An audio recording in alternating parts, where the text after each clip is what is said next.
67. Let's start.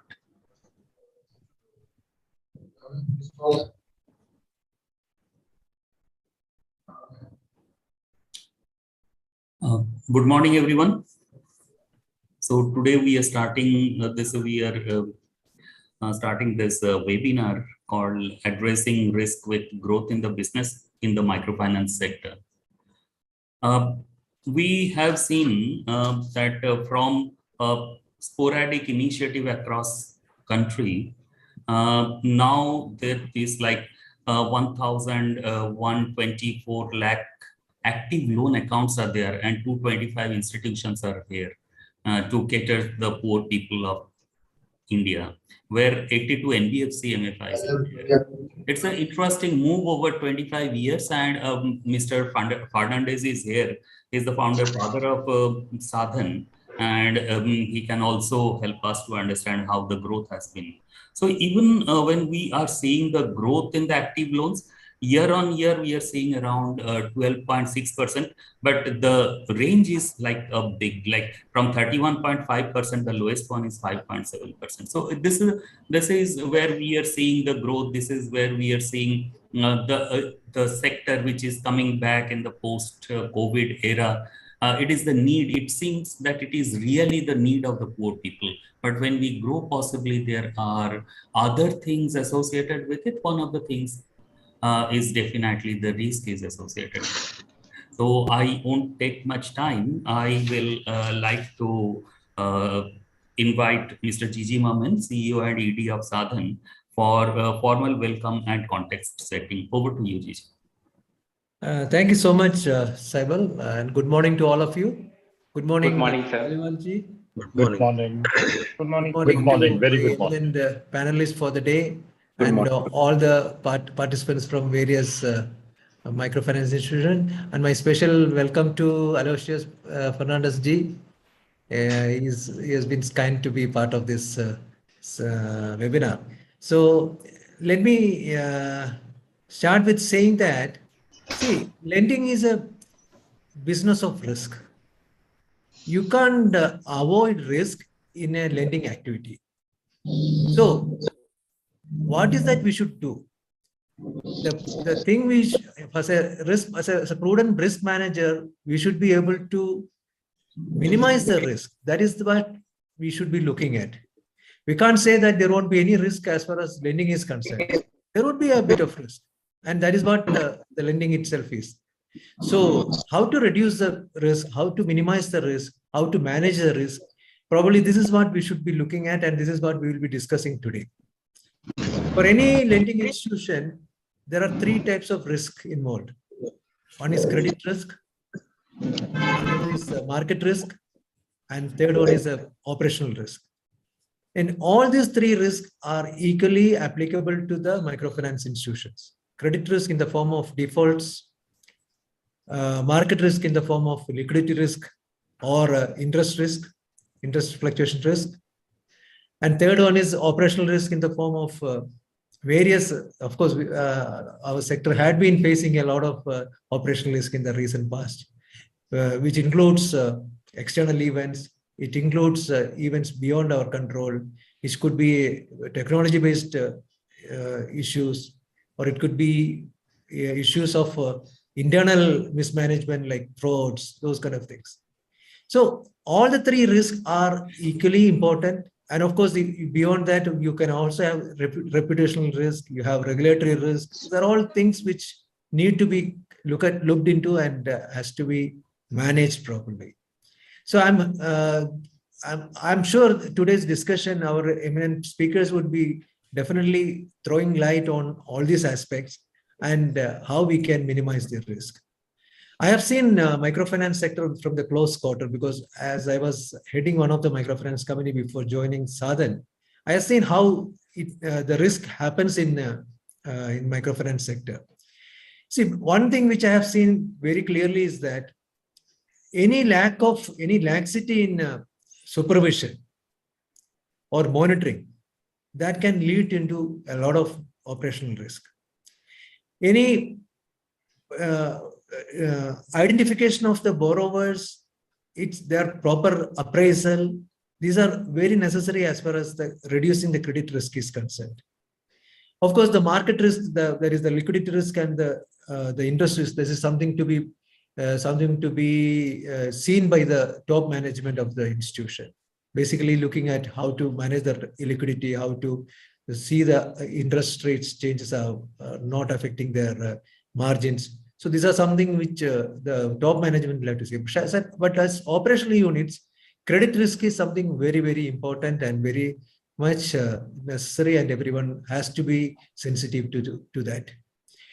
Right from the sourcing of application, its appraisal, its documentation, its proper monitoring, regular collections, and collected amount properly being remitted to the bank. These are all areas where one has to look into and has to see that how risk can be minimized and it can be made, if possible, zero or near zero. So that is the only way you can take the institution forward. That is the only way you can see the institutions does not get into any kind of difficulties. I don't take more time now. I'm sure that today's eminent speakers, we have a list of 6 speakers as panelists and moderated by none other than US Paliwal ji. He's an ex-good director of Reserve Bank of India. He was director of the supervisory board of Reserve Bank of India. So there can't be anybody better than him to moderate this section, because he would be in a better position to give us a picture about how to reduce and manage the risk in our lending business. We have speakers like Suman Chowdhury from Akite Credit Rating, Anup TP from Annapurna Finance, Ramesh Muthusamy from Ananya Finance, Vikas Kalibok from, I'm sorry if I am wrongly pronouncing it, Sudandra Finance, Sri Hariharan from Unity Small Finance Bank, and Anshul Sharma from Equifax. So we have somebody from the credit agency, we have somebody from a credit bureau, and we have 4 practitioners, 1 from Small Finance Bank and 3 from microfinance institutions.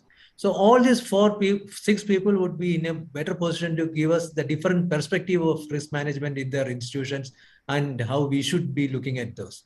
And this will be moderated, as I said, will be moderated by Sri US Paliwalji, who is a veteran of the supervision in Reserve Bank of India, and who knows the policy aspect of it, how to take it forward in our daily operations. So I welcome all our panelists as well as the moderator for this today's webinar. I welcome each one of you, all the participants. I thank you for your participation. In fact, we have more than 100 participants already there. Thank you for your the overwhelming response to this webinar, and it shows the interest in all of you. And as all of you will be knowing and appreciating the need for proper risk management, because this is something very important to all of us, because as a microfinance institution, risk management is a critical part. So I welcome each one of you. And as I said, Aloysius ji is also here. So I welcome him also to this seminar. And with this, I give it back to Saibal. Saibal, you can take it forward. Thank you. Thank you, Mr. Momin. So you have already introduced the panelists. So over to you, Paliwal sir. Thank you, Saibal. Thank you, Mr. Momin. And it's indeed a pleasure, and a very warm welcome to Mr. Aloysius Fernandez, the founder of Sa-Dhan, and my fellow panelists, who include Mr. Suman Chaudhary, Mr. Anu, Mr. Ramesh, Mr. Hariharan, Mr. Vikas, and Mr. Anshul. And last but not the least, and the most important, are the participants. So my dear participants, it's indeed a pleasure to be here amongst you. And we will try to see with the eminent panelists and your active participation that we will make this seminar a success. And so we should be certainly having some of our doubts cleared.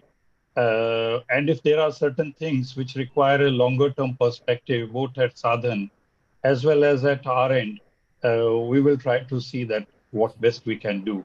So thank you once again, Sa-Dhan, the entire team. So with this, I would like to request uh, Suman Chaudhary from Equit to please go ahead with the presentation. So what we are, if it is okay with everyone, we'll start with the presentation as they are listed in uh, the agenda. In that format, we go ahead with that. Uh, Please post your questions and answers for the questions rather for the towards the end if you feel so, or alternately what we can adopt is that okay, once the presentation is made, we allot about 5-7 minutes for the immediate questions, which will be good. Some of them can also will get answered once the practitioners would be coming through it, so we can adopt that one as well, so no issue on it. But I think the ideal format would be that let the PowerPoint presentations or the presentations which our panelists are making, let that get through. Then we can have the questions. Then we go over to the second panelist, and then we can have a general round of the questions, answers. And I would like to try to moderate it to the best of my abilities. Is that okay with everyone? Absolutely, sir. Yes, perfect. Okay. Thank you very much. Thanks a lot. So over to you, Suman. Thank you. Thank you, Sri Paliwal. Thank you, Sri You can call me Maman. Paliwal. I think it's perfectly fine with Paliwal. Yeah. Okay.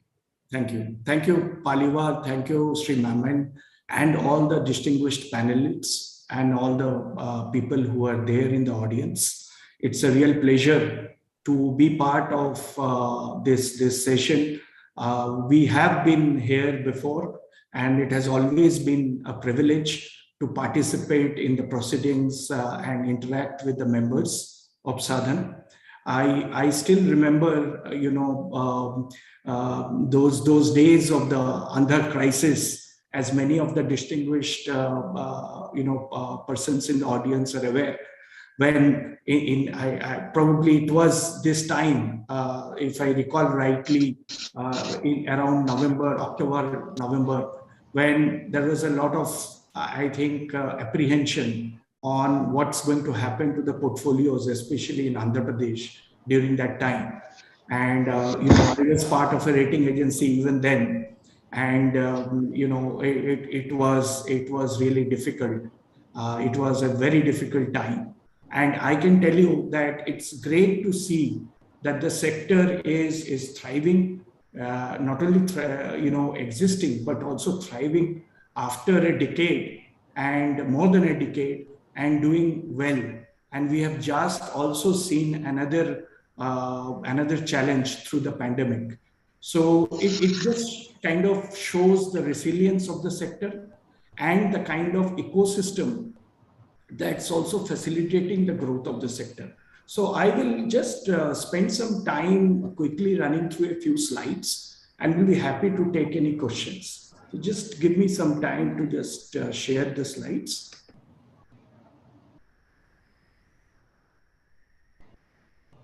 One second. Let me share it.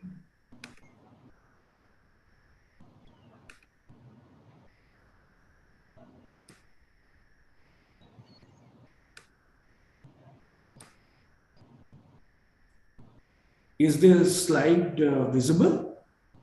Yeah, yes. Yes. Yes, sir.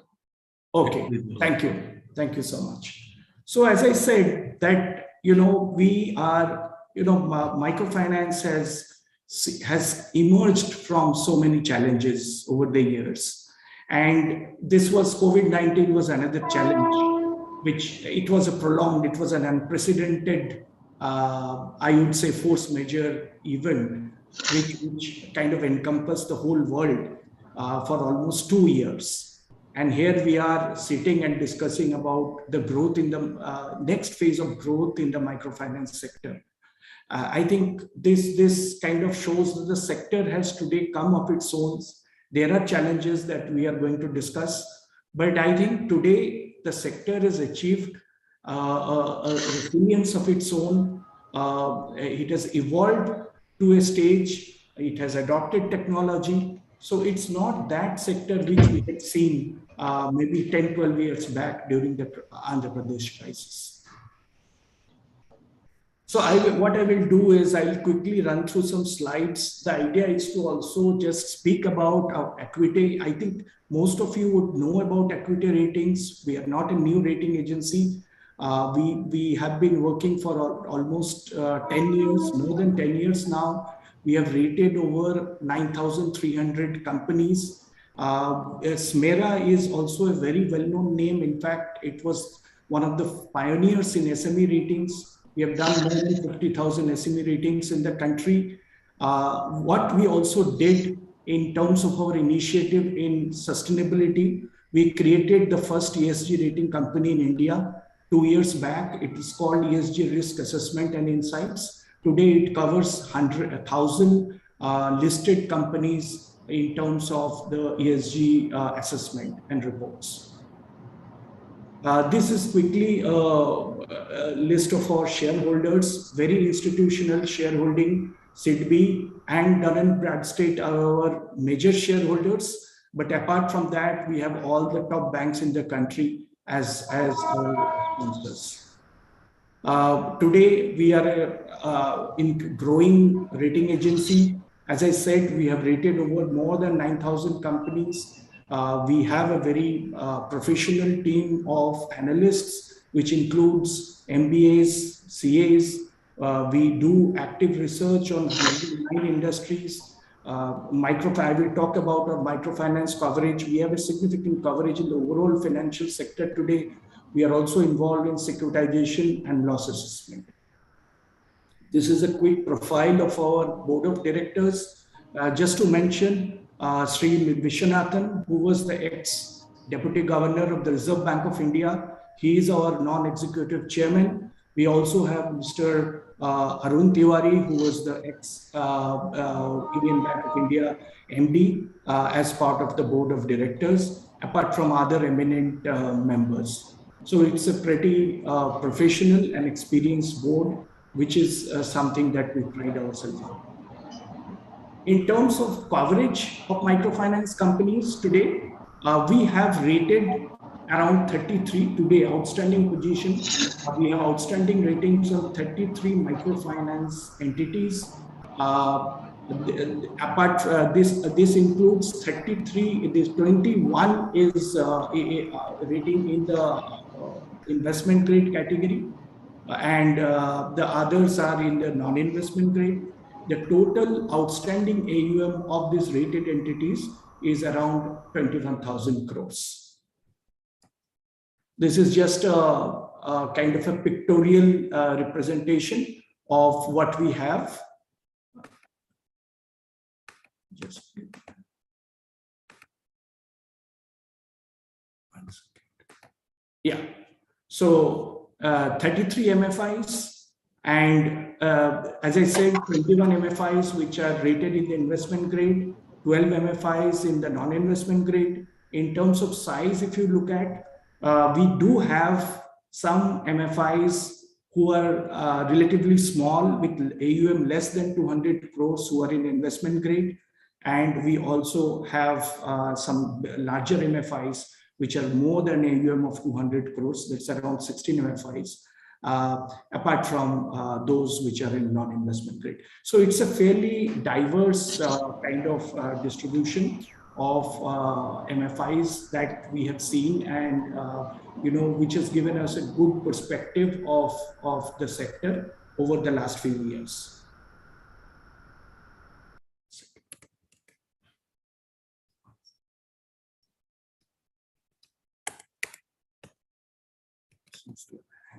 Sorry.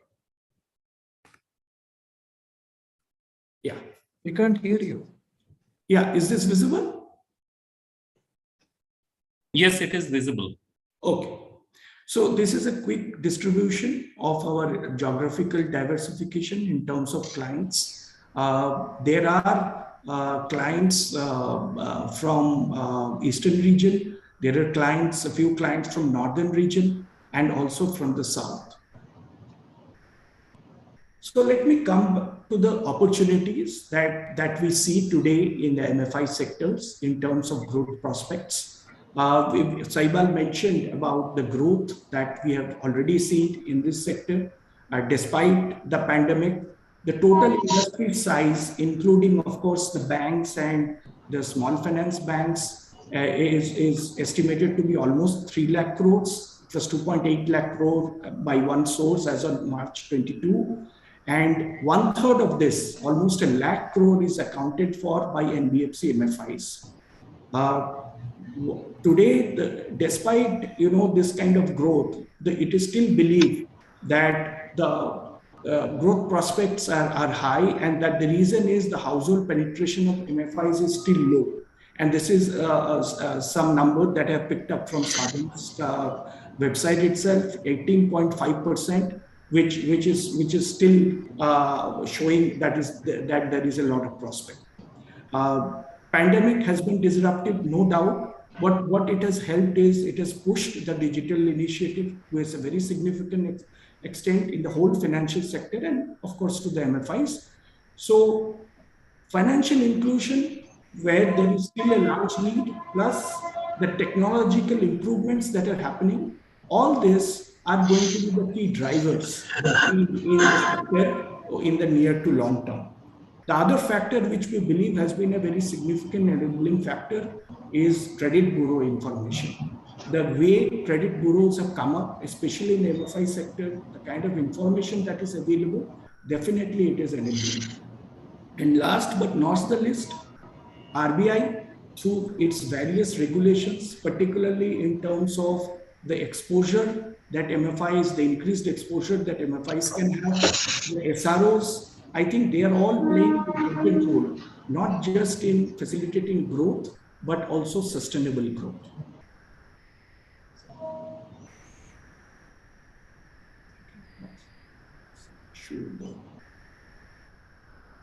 Yeah. I will come to the challenges now. Some challenges that I have listed, I think all of us are aware of this. It is just a reiteration of what we already know. On the asset side, we have seen that some of the MFIs, while they have been a little quicker to recover, but there has been also pockets where the recovery collections have still slowed after the pandemic stress. What is an important aspect today? I think we are seeing climate change. We are seeing a higher frequency of natural disasters, particularly floods, cyclones that happen all over the country. And this higher frequency of natural disasters are also leading to increased risks in the sector. Apart from this, the ones that we are already familiar with and we already talk about it, the aggressive lending practices of some players, multiple lending, over indebtedness, these are issues which lead to asset side risk. On the liability side, I think higher leverage is a concern. Today, particularly after the pandemic, what we have noticed is the tolerance to higher or the acceptability of higher leverage has reduced. Earlier, maybe 3-4 times leverage was a little acceptable or more acceptable, but today I think lenders and rating agencies also are a little cautious in kind of when they look at higher leverage, they are a little more cautious. So it is important in that perspective to have that ability to raise long-term funds, particularly equity. It can be also in the form of subordinate debt, but having long-term funds in the balance sheet is absolutely critical. And apart from that, the funding, the diversification in the borrowing sources. And it's also important to recognize that we are going through a tightening global environment where interest rates are not only rising in India, but globally. There will be a tightening, further tightening in the funding situation, which will also percolate to India. We have already seen some increase in deposit rates. Our opinion is deposit rates will go up even further because banks' incremental credit deposit ratio is already hitting 120%. So there is a tightening of liquidity. Funding will not be so easily available. I think that's also a challenge that the sector has to deal with. On the profitability side, OPEX, particularly for smaller entities, is a challenge. Higher OPEX, wages are going up. There are costs of technology upgradation, increased compliance, and after the pandemic, the credit costs have also spiked.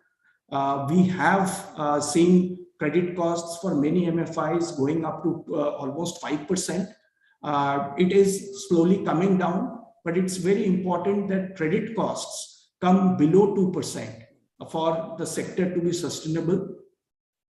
Unless that happens, delivering a return on asset of over 2% will be very difficult, particularly for smaller MFIs. On the liquidity side, as I said, it is very important that MFIs get access to longer term funds.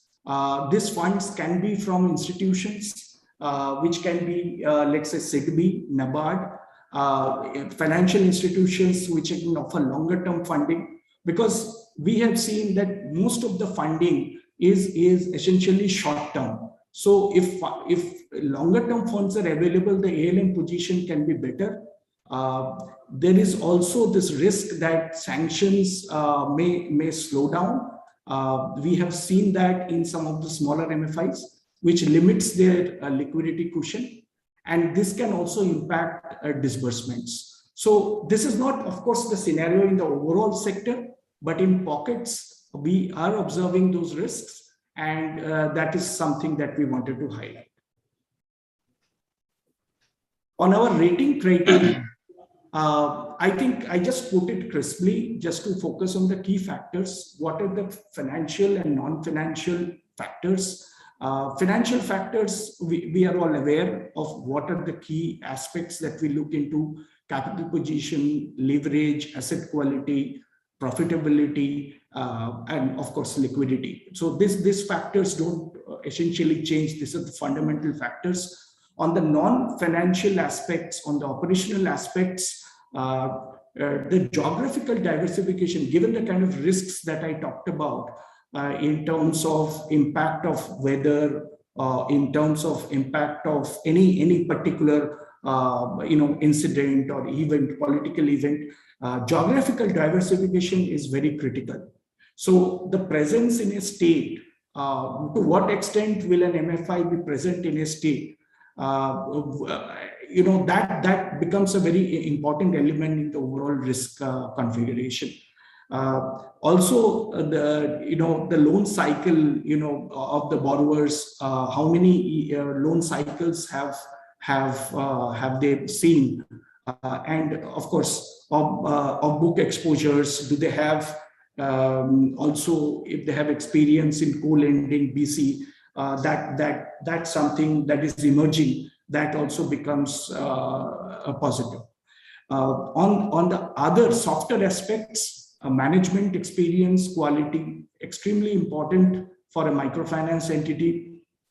The investor base, the quality of investors, patient capital, this is extremely a critical aspect. And also the track record of equity infusion. Of course, a rating agency, or for that matter, any lender, will be comfortable if they see that there is a kind of a regularity in equity infusion in a growing microfinance company, because that gives the comfort that shareholders are willing to kind of ensure a sufficient capital position. And of course, when that happens, then you will see better diversity in funding base, and that is also very important. Excessive dependence on one source of borrowings is obviously not healthy. So one needs to diversify, and these are all the aspects that a rating agency would like to see.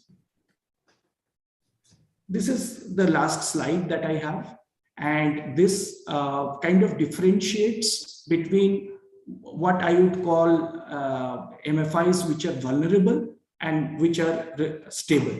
So this kind of follows from the risk factors and the criteria that I just mentioned. So excessive concentration in one state can be factor in vulnerability. Of course, it need not necessarily mean that if an MFI is present in a state for a very long time and they have a good track record, they may not have a good rating.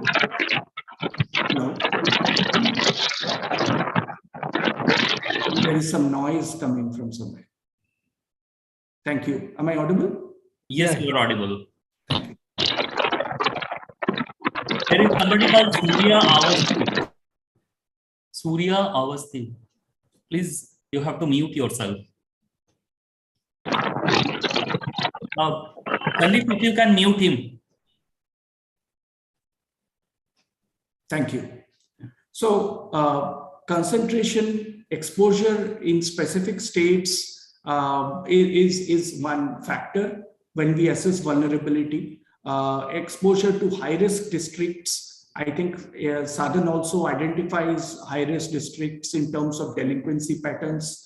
That's also one factor to look out for. And if the track record of operations is limited, that also makes it a little more vulnerable. On the financial side, as I said, high leverage is a concern and needs to be addressed over a period of time.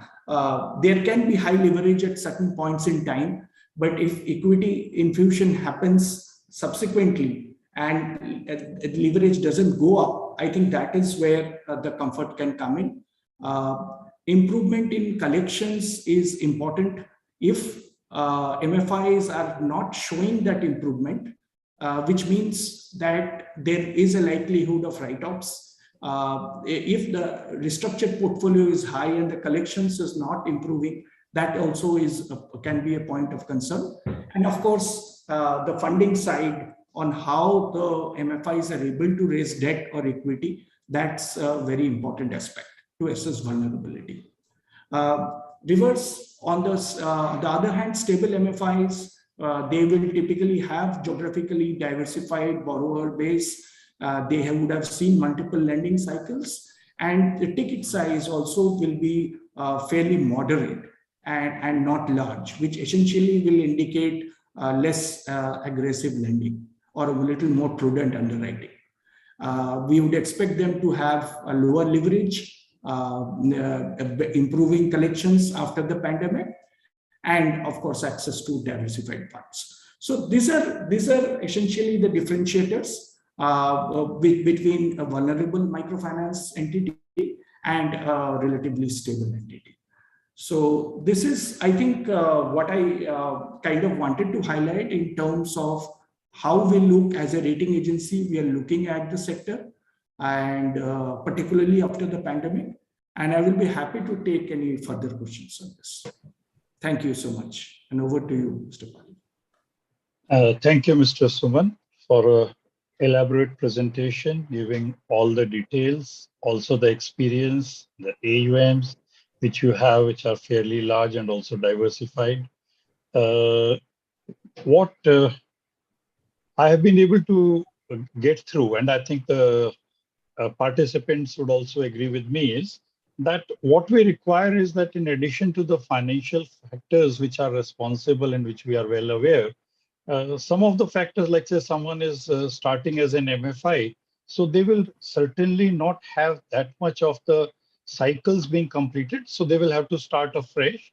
And once they are starting, they will have to take care of the pitfalls which the others have been not able to withstand, or which have been there as the advantages coming forward to them by the learning process. So that's, I think, a big takeaway.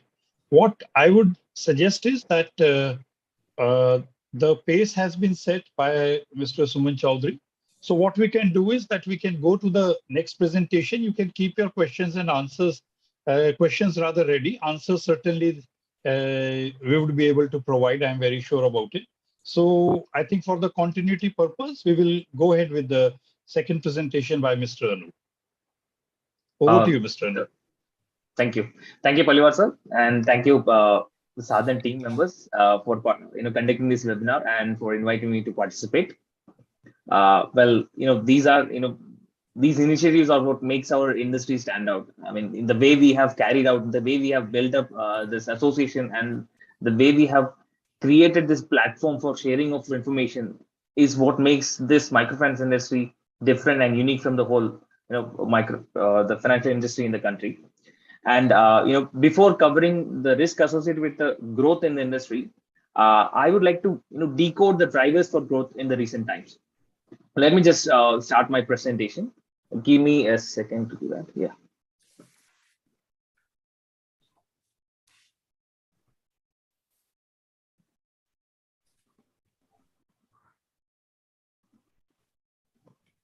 Yeah. So just wanted to let you all know that this growth is not unprecedented. This is a pre-COVID growth rate, and we just tried to assess what it would have been if the COVID didn't happen. So in that scenario as well, we were supposed to achieve around 3.2 lakh of crores of AUM in the whole industry level. So that was the growth path the industry was in before COVID. Obviously, COVID happened and a lot of things changed. That there has been a lot of disruption in the market that has resulted in lowering the numbers. Now coming to the overall growth levels.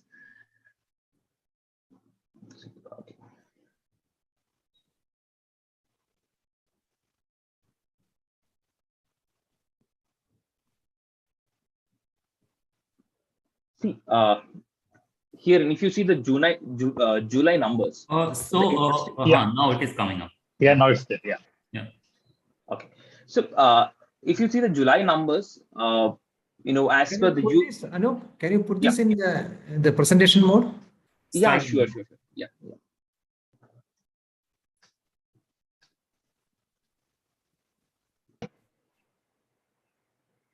Right. So this data is we based can on have the full screen, please. Yeah. I think if we can have the full screen, that would be great. All right. I hope now it's visible. No, it's still same. It's still the same. No, it's still the same. Let me just represent right side bottom. You'll be seeing that. Yeah, in the slideshow, if we can come. Slideshow, yes. Now it's visible, sir? To cross the format background also, this will automatically increase this piece. Format background. I think you can reshare. Let me reshare the file. That may be better, Anup.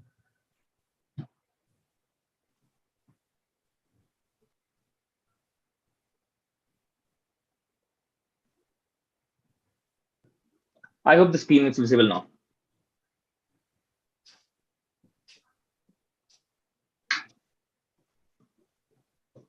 Oh, same thing. Or alternately, if you can just increase the size. Yeah. It's okay. Let me close the presentation. Anyways, I can discuss about the data points. Okay. Yeah. Okay, fine. As you feel comfortable. Yeah.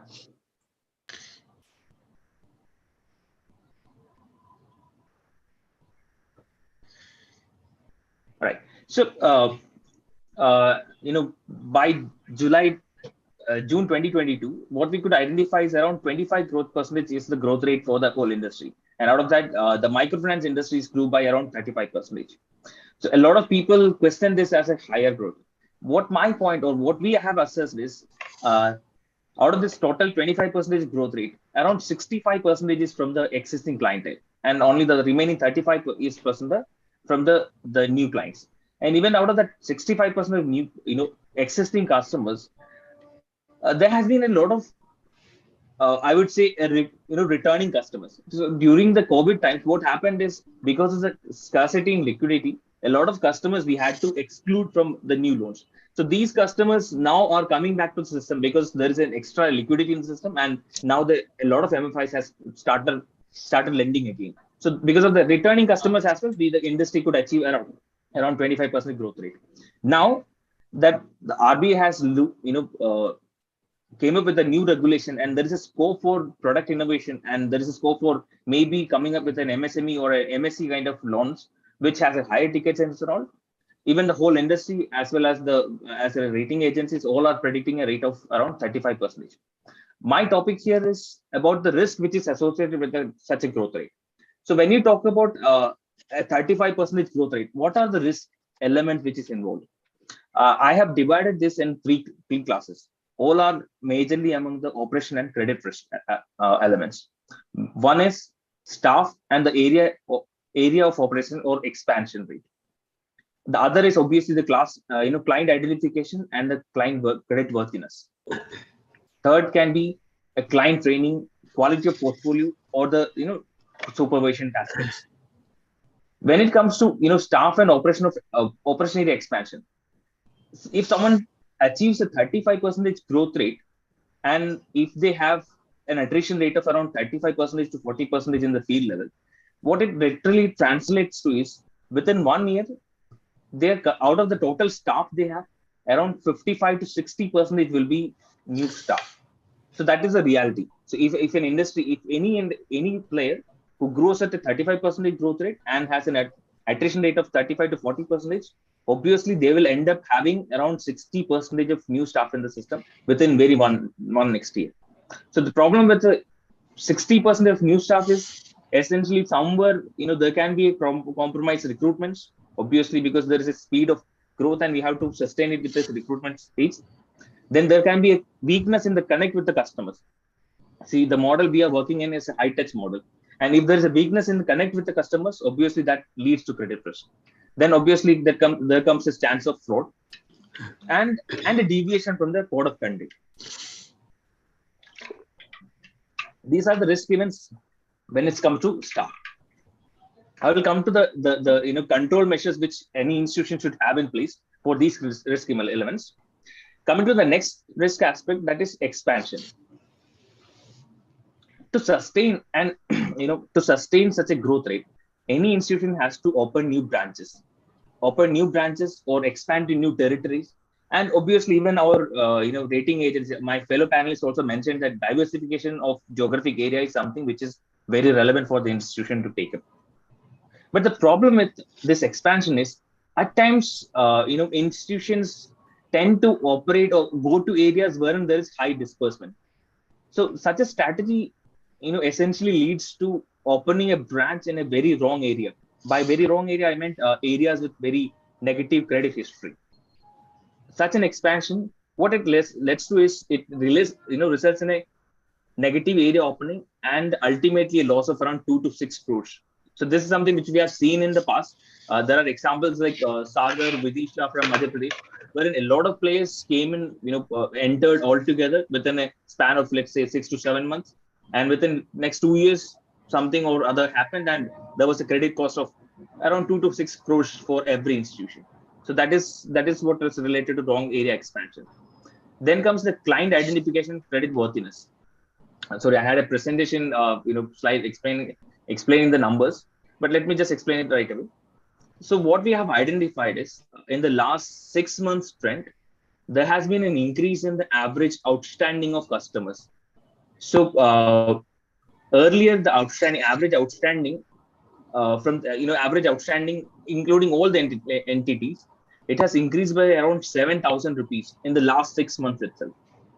What is the reason? Obviously, there is a change in the regulation, RBI regulation, and because of the change in the regulation,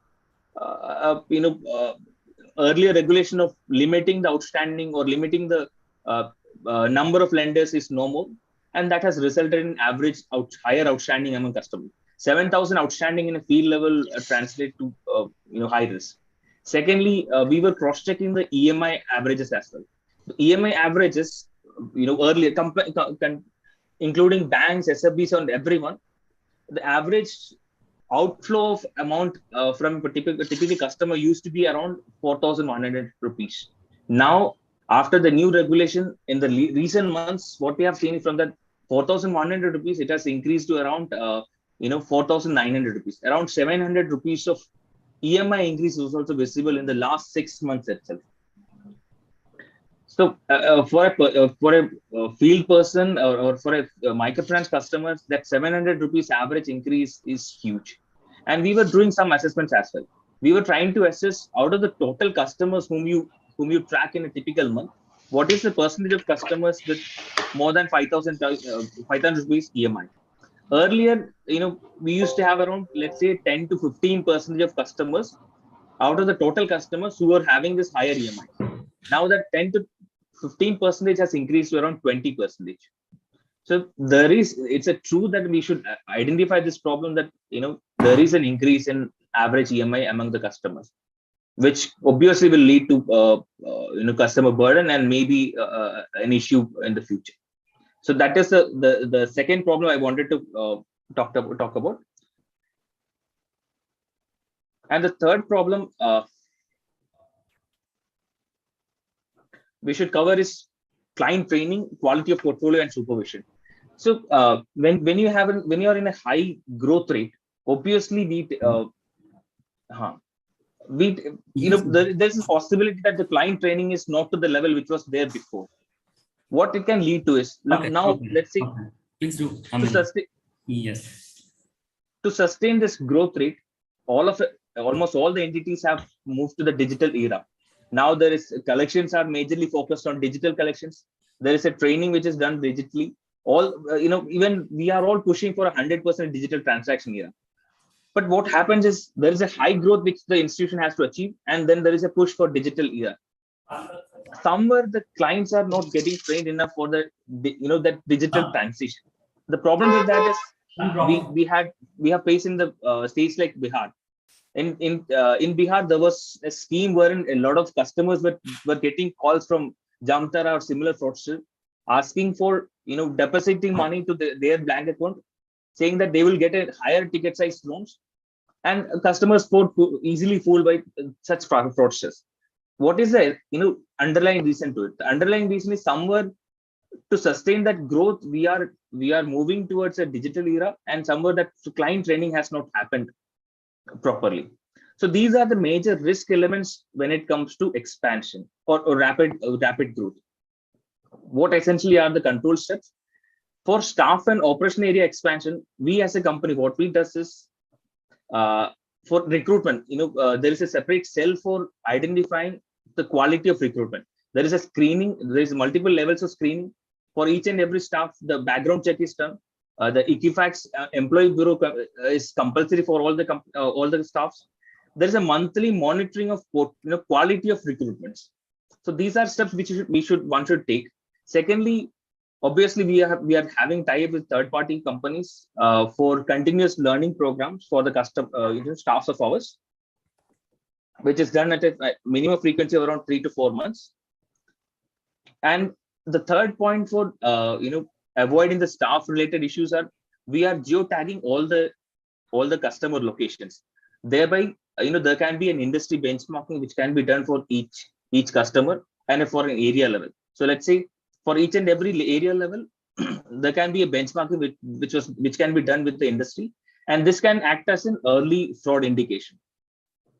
Coming to the new area expansion, Sa-Dhan comes up with a district risk index, which is a very good tool for new area expansion as well as for planning business targets. This is something which we as an institution continuously uses. Then, in addition to that, we as a company have developed an ML-based model. There's a machine learning-based model which considers data points like saturation, growth potential in an area, delinquency trends, multiple lending, and it's been customized at a state level, which predicts each and every area's potential of growth for the next 1.5 to 2 years, which is essentially used for new area expansion nowadays. The third point is concentration metrics. Gigi sir mentioned it earlier as well. We should be very focused in having a credit, concentration metrics, which should limit our exposure at branch level, state level, product level. And in addition to that, the normal concentration metrics, one should link it with the company's vintage in that area as well. So it should not be 0.2 or 0.5% exposure at branch level for all the branches. Instead, there should be subcuts to make sure that these concentration matrices linked to the vintage. Let's say if I'm opening a new branch in a new area, therein the concentration cap should be appropriately reduced. Then thereafter, the last step is the area blacklisting. Once you have an alert from Sa-Dhan or MFIN, obviously you should go for an area blacklisting, whether it's a village level or an area level. So these are the countermeasures we are taking for the new area expansion. So the point is, obviously, as Gigi sir also mentioned in the beginning, there are risks associated with growth, and that will be there for sure. Once, if you are in a path of growth, the risks are what to come. Only point is we should have a well-detailed early warning indicator system. So we as a company, we have focused on this early warning indicators only. So the methodology we follow here in Annapurna is that we identify all the risk events related to this growth part. Then we identify and come up with each, a list of 5 to 6 early warning indicators for each and every risk events. So these early warning indicators needs to be tracked on a monthly basis. Once we are in a position to achieve that, and once we are in a position to achieve or track it early, so I'm pretty sure that this 35% growth rate is not something which we should be worried about. Thank you. That's all. Thank you. Can we ask questions now, or? What I would prefer is, what we can do is that we can go through the entire presentations and then we have the questions, because advantage. I think there will be a disconnect between what is already discussed. After each presentation, if there's a discussion, I think it will have more interaction. Okay, so we can go ahead. I was just thinking that at times the next presenter is able to also come out with certain presentations and the things which can solve the things. But we can go ahead. No issue. Please go ahead. Yeah. Okay. My name is Rakesh. I represent a very small NBFC. We are in the MFI space. Now, there are, as Anup just mentioned, in fact, I must thank Annapurna that I think they are already part of the Equifax staff bureau, the employee bureau, where we have been able to identify some people who are some ex-staff who are not so good elements and who have had some issues about in their past on their on cash misappropriation and etc. But having said that, some of the larger banks are not part of that. I think as Sa-Dhan should try to include these people, or at least try to prod them to get themselves included in, because that is a major step towards reducing our attrited risk. When I'm saying attrited, in the sense the set of employees who are actually not, I would say, not employee worthy for their past deeds, should be out of the segment. And that can only be done if every institution is part of the employee bureau. Because if there are 4 institutions, it's only that database that gets shared. Whereas larger banks, I think I can mention the name, Kotak Mahindra Bank is not part of that. And we have seen that there are some people whom we have recruited from there who have gone from our place to that place without any notice period or having not followed the process. So I think that is what Anup mentioned is very true, that today we have a very large risk in terms of manpower with such kind of growth. So we should try to improve all the institutions, because it is not much expensive for a larger bank like any of these banks, rather. It's not so expensive. So what is stopping them from giving that data, or at least inquiring about that particular employee in a bureau, like what we are doing for members from the credit part of it? Am I making sense? Correct. Yeah, I agree with you. And what I would suggest is that Sa-Dhan as an SRO can certainly, and I'd request Mr. Gigi Mammon also to please take note. And what we can do is that as an association and as an SRO both, we can bring it to the notice of the RBI as well, because the purpose is that the way the credit bureau has helped, similarly the employee bureau would also be very helpful. And I'm also associated with another SRO in a cash management industry, and then we have there, which is when we are sharing it with RBI also, that a common database. So if one wants to hire for the pool of people who are available, so long as there is no mischief or misdeeds against them, it's perfectly fine, because job hopping and job opportunities and the other areas are certainly welcome. But in case it is like, say, someone has defrauded or has left because of some non-bona fide activities and others, so it is not that the system should allow them to come back and then damage the system and pollute it further. A very valid point. Yeah. Over to you, Okay, Mr. Anu. one more. Sorry. Yeah. Please go ahead. Yeah, one point on the high risk, which Anup mentioned again, very relevant, that the growth which we have seen in the last 6 months is I think mind-boggling, and it is going to just increase further. I think we should put a thought to whether this growth is demand-driven only, or was it policy-driven? When I'm saying policy-driven, because there are a lot of policy changes which the RBI has done. It's a very structural policy change, and which earlier had a boundary in the sense that there was a 1.25 or rather 1.1, 1.25 outstanding, 1.25 lakhs outstanding boundary was there. But now that boundary is ineffective. It's effectively gone. Okay, now there is no boundary effectively, because if the person declares an X income, verbally declares an X income, he gets a Y loan. So is it that this growth rate is driven not by demand and not by customer behavior, but it has been driven by the policy of the RBI? I believe it is the latter part. I know I am going to be reprimanded heavily for this, but I think I personally have been very vocal on this fact that RBI has not been, or RBI has given a very long rope this time to people under the guise of self-regulation. I think this is my point. Yeah, before Anup responds, can I just respond to that? If that's fine with you, Anup? Yeah, it's perfectly fine, sir. Please go ahead. Yeah. Okay. See, I have been a regulator for my entire life, and now for the last 5 years, I've been associated with some of the SROs and also the industry. Let me tell you, for the regulator, the biggest problem is that whatever the regulator may try to do is that whether it is too early or too late, or it is the appropriate time, or it's the otherwise, because it's a perception. Number two is, I can tell you that post the Andhra problem, which we had faced as the MFI, subsequent to that, I was also associated at RBI, and when Sa-Dhan and MFIN came up as the SROs, the issue is that, see, as the economic growth happens, and we are, say, at 7%, 6%, 8%, and in the future also, post-pandemic, we would be in a much better position. And I'll bring it back to what Mr. Suman Chaudhary said, that yes, inflation is going to be there, but let us take it this way. I'm not trying to propagate that, okay, high inflation is certainly bad, but up to 6% is what is permitted even for the RBI, like say 4% plus minus 2%. Yes, we are close to 7%, 8% in the last 3-4 quarters.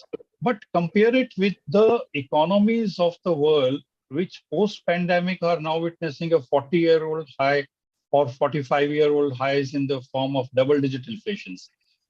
Emerging economies, including India, will see with the growth rates of around maybe 5%, 6%, 4.5% would be fine, which will take another, could be 2 quarters to come back to that level. Now, coming to this, that RBI policies would be also based on 2 things. One is where the growth factor is happening, and you will appreciate that. Number 2, as Mr. Suman Chaudhary's presentation also very clearly and Sa-Dhan study stated, that only 18%, 18.5% of the penetration is there in the MFI sector. Now, with the uniformity having been brought out by the regulator, total indebtedness can be 2,40,000, but it has to be at a 50% cap in terms of the total outflow of 3 lakh rupees. So there are certain checks and balances, deregulation in the form of like say 10 to 12% of over the cost of what they were able to have it, and 2.75% times have been done away with. Now, these have also evolved for 2 reasons. Number 1 is what the industry bodies and the SROs and the members said. Number 2, these are the ceilings which have been allowed by the regulator. You see, if any one of us feels, and rightly so, we have to do the due diligence. And we have to be guided with our policies, with our capabilities, with our strength of the equity, what mixes and the leverages we are there, what geographical disperses we are having, what concentration of risk do we have in a particular segment, and a combination of all of that will be where the due diligence exercise as a board approved policy will have to be taken care of. And one advantage which we have is that we have been able to get it in a super cyclical business model, which is not the first time. A pandemic did provide a dampener to that, but I think if we are going to grow as a emerging economy with 7%, maybe plus minus 0.5% or 1% in the next this year and the next year, certainly the growth rates are going to be high, including for the MFI. But we will have to be very careful and not go overboard, considering the factors in which we are placed as number one, as an entity, number two, as an industry. Over to you, Anu.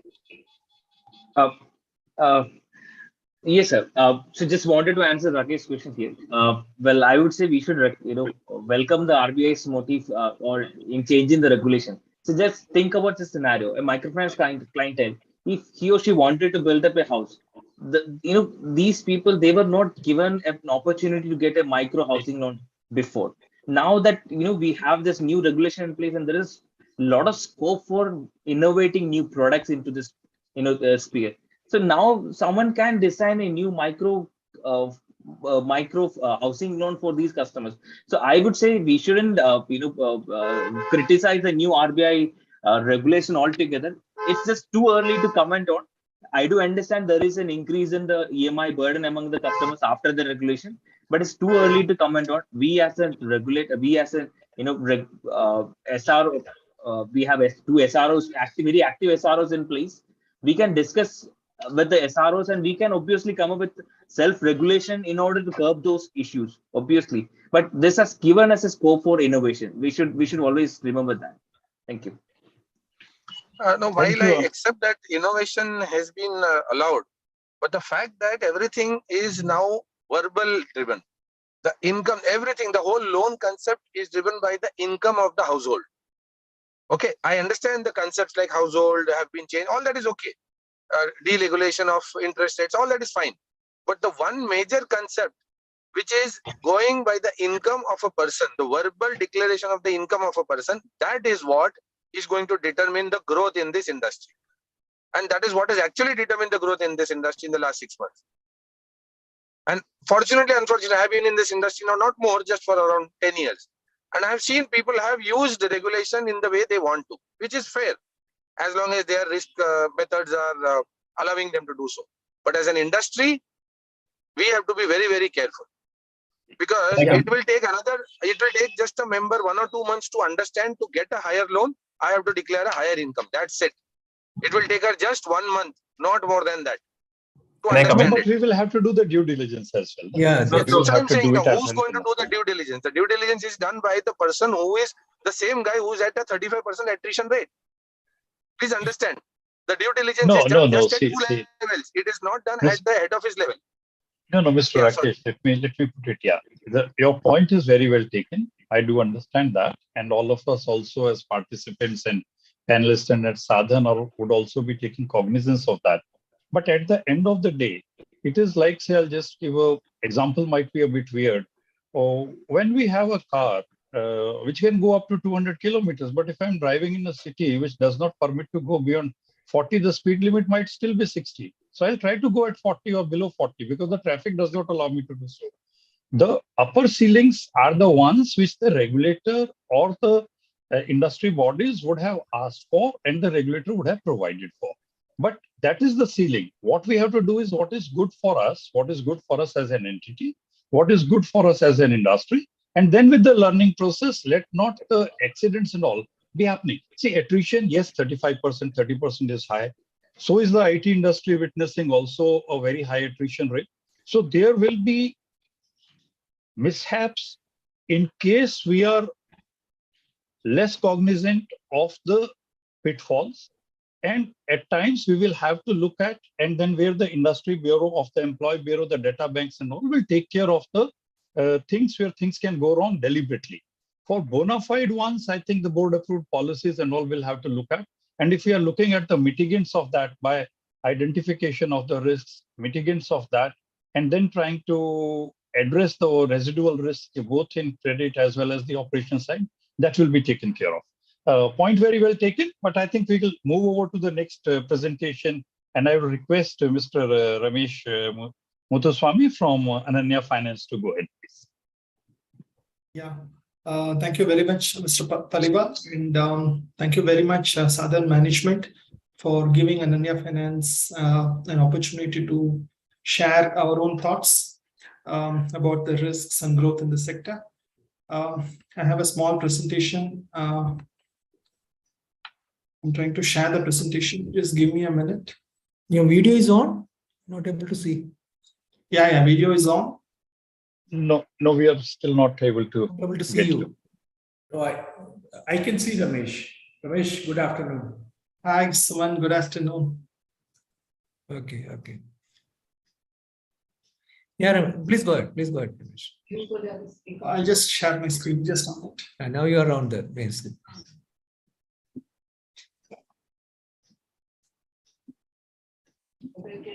Is the screen visible? Yeah, please go ahead. Yeah, thank you. So I will just give a brief of Ananya and Ananya's business model, so that it will set a stone for what I'm going to speak about in terms of growth and risk.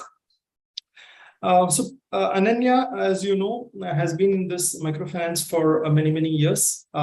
Earlier, we were in a different avatar, in the sense that our parent, Friends of Women's World Banking, was into this microfinance segment for many years, and since our incorporation in 2010, we have been in this business. We have been largely into relationships with small and mid-sized MFIs. Most of the MFIs, which have now become even banks, would have been with a relationship with Ananya at its early stages. So we are very happy and proud to have that kind of privilege. So we were into term lending kind of model till about 2020, mid of 2020. And post that, we found the model to be little kind of getting shaky. And therefore, since then, we have gradually moved to a model of lending to the same set of clients, or maybe slightly different. A model where we are doing a kind of BC partnership and a co-lending partnership. So we directly disburse to the clients, identified by our business partners, and we get into monitoring of those clients as well through our audit teams and risk management teams. Of course, we are dependent on the partners for collection and management of the clients. This is the background of the present business of Ananya. I hope you're able to see the second slide, Ananya's business model. Yeah, please go. The key strength of Ananya is the strong business relationship that we have with our client team. We had about 60 odd relationships earlier through the term lending model. In terms of BC, it is slightly lower. We are just building up the model now. It's just been 2 years. So based on these business models, I want to share our perspective of how we are looking at the clients. What are the key strengths that our partners, our clients have? Typically, as I said, these are small and mid-sized MFIs. They have a very strong regional presence. I think when I say strong, in the sense that the connect with the people is pretty strong, very good loyal set of customers. They know the geography pretty well. They know the business practices or the social practices, more to say, rather than the business practices. Social practices more, and they know how to kind of where to disburse, when to disburse, what is the period where you have to press the accelerator, where we have to kind of take your leg off the accelerator. All these things with a strong regional presence, understanding, most of our customers have. There is absolutely no doubt about it. That's the strength of our partners, and our strength has been our strong relationship with these kind of partners. So from this perspective, when I look at the risks, I think Suman mentioned about the entire gamut of risks in his presentation. Anup also touched upon a number of risks. So I would like to highlight certain key risks which we are seeing from our perspective. Since we are dealing with relatively smaller players, I think technology risk is something which is very key.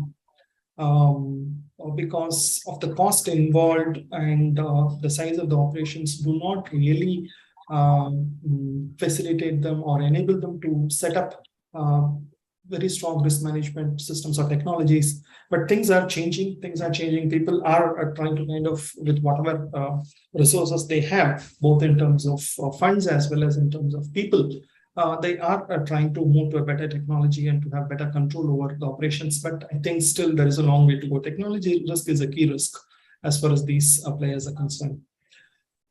Second is geographical concentration. Suman mentioned about it. Anup mentioned about it.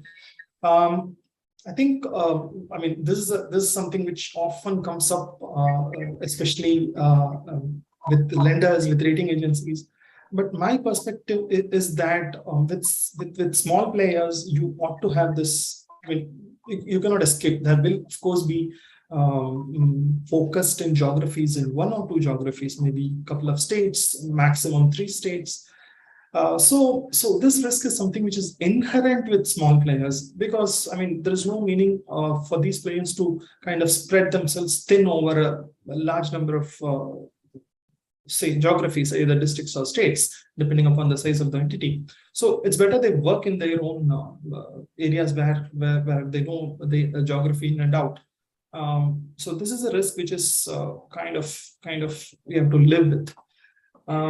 The third thing is the regulatory risk, but this is not a major risk in the sense that not many companies have any kind of major regulatory risk. They're quite compliant with regulation and try and kind of at least ensure that the minimum regulation is something that complied with. But what I'm trying to point out is the respect of certain companies where the shareholding structure, or maybe because given the small size, their inability to kind of say run the operations in a manner which is compliant with the regulation.